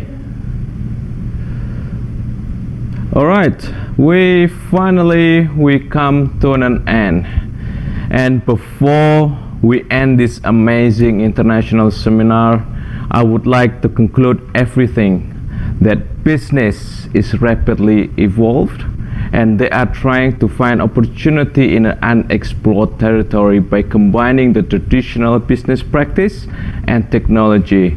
Hence, we can see now there are many new and emerging industries that disturb the traditional industry, which most importantly answer the market needs. Furthermore, it's also important to note that business is often viewed as a profit maker, but it is also vital we should provide an opportunity for diverse group, particularly from the minority group, because they also have power, which sometimes we do not have. Business also should start to find help and find solution to take care of our lovely planet. Now we gotta start asking questions for ourselves. How are we going to run our business? But it's a question that you can answer. All right, and last, I would like to express my gratitude to our lovely speakers here today for enlightening us with your knowledge and insight. I'm very sure it is very useful for everyone in the Zoom meeting here today. And once again, we thank you and we wish you a fantastic day ahead. And now I will hand this back to our lovely MC, Nia.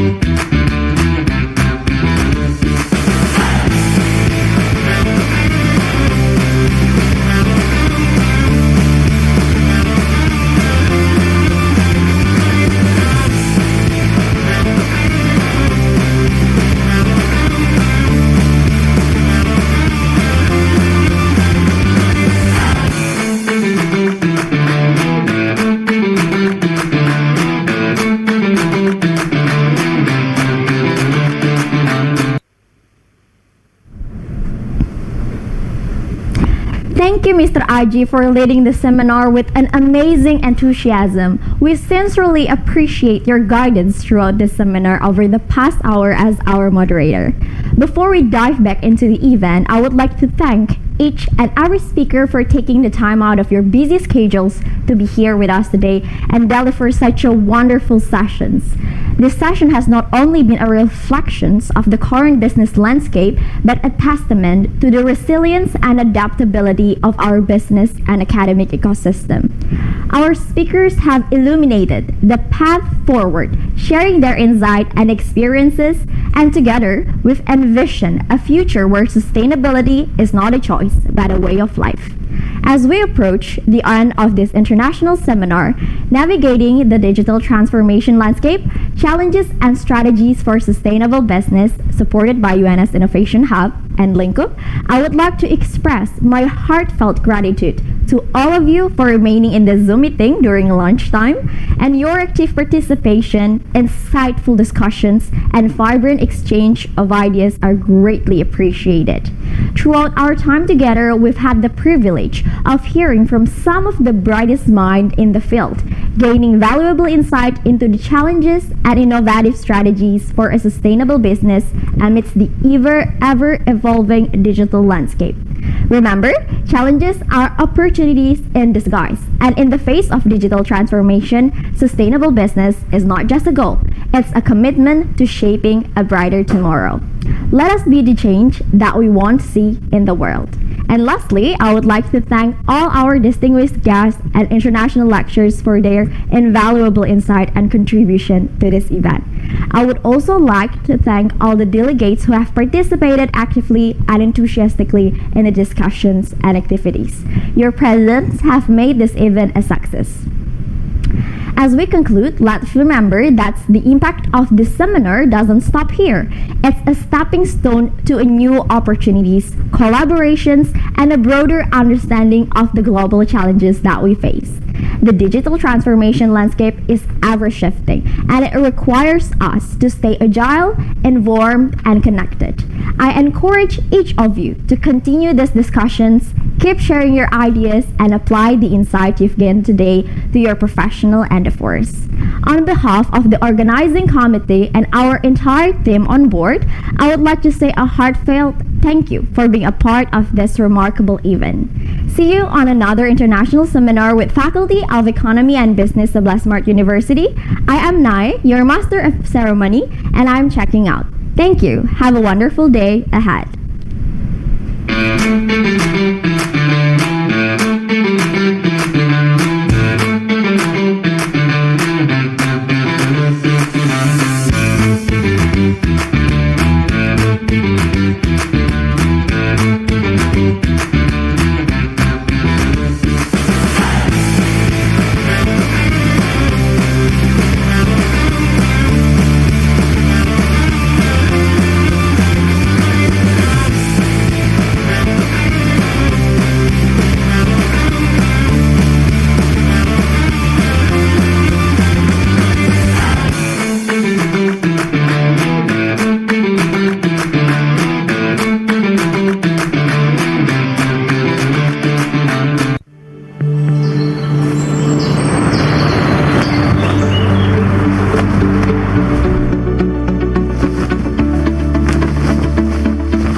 Faculty of Economics and Business, Universitas 11 Maret, has established its vision to be a leading school of economics and business at the national level and recognized at the international level.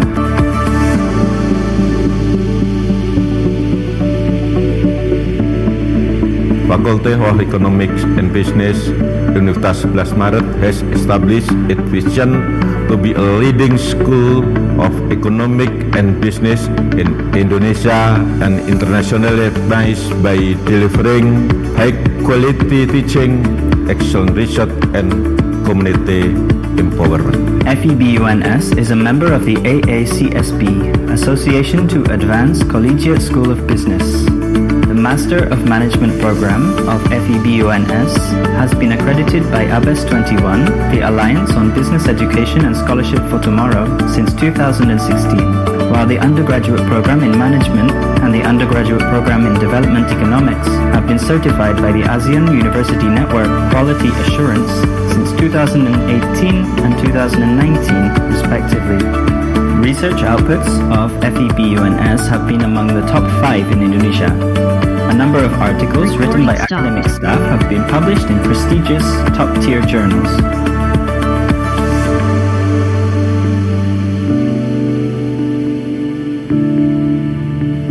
Moreover, FEBUNS has been appointed and granted by several governmental institutions such as Bank Indonesia, Indonesia Financial Services Authority, OJK, and Indonesia Deposit Insurance Corporation, as well as international organizations such as World Bank and USAID to perform research collaborations. FEBUNS also plays a role in community development through several activities, including community assistance, training and consultancy for micro and small enterprises, rural development, and many others. Students' participation in scientific, art, and sport competitions, both at the national and international level, is also strongly encouraged. Students also have opportunities to intern in corporations, governmental institutions, or non-governmental organizations. There are also opportunities for students to participate in international mobility programs. To accelerate the quality of education and research, FEBUNS has developed mutual partnership with a number of reputable overseas universities and institutions.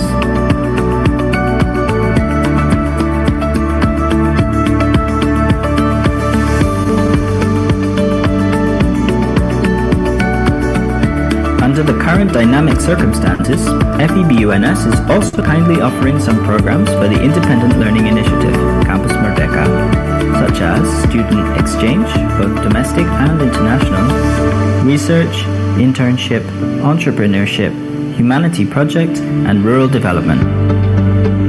The physical, social, and psychological environment of FEBUNS is well built with adequate infrastructure and based on environmentally friendly principles. Wireless internet connection is available throughout the entire campus, and students and staff can access it.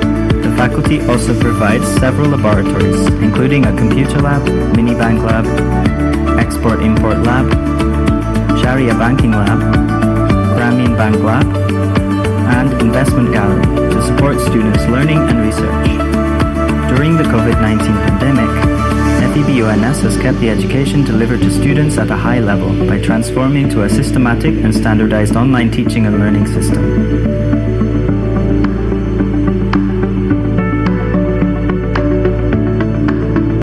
FEBUNS graduates have been recognized at the national level, and its alumni have occupied top positions in corporate and governmental agencies. Among them are Wimbo Santoso, who is currently the chairman of the Indonesia Financial Services Authority, OJK. Doni P. Juwono is the Deputy Governor of Bank Indonesia, the Central Bank of Indonesia. Didik Hartanto is the President Director of PT KAI, the Indonesian Railways Company. Haryanto is the owner of Dimension Footwear Group, which owns 2 reputable footwear brands in Indonesia with more than 30,000 employees.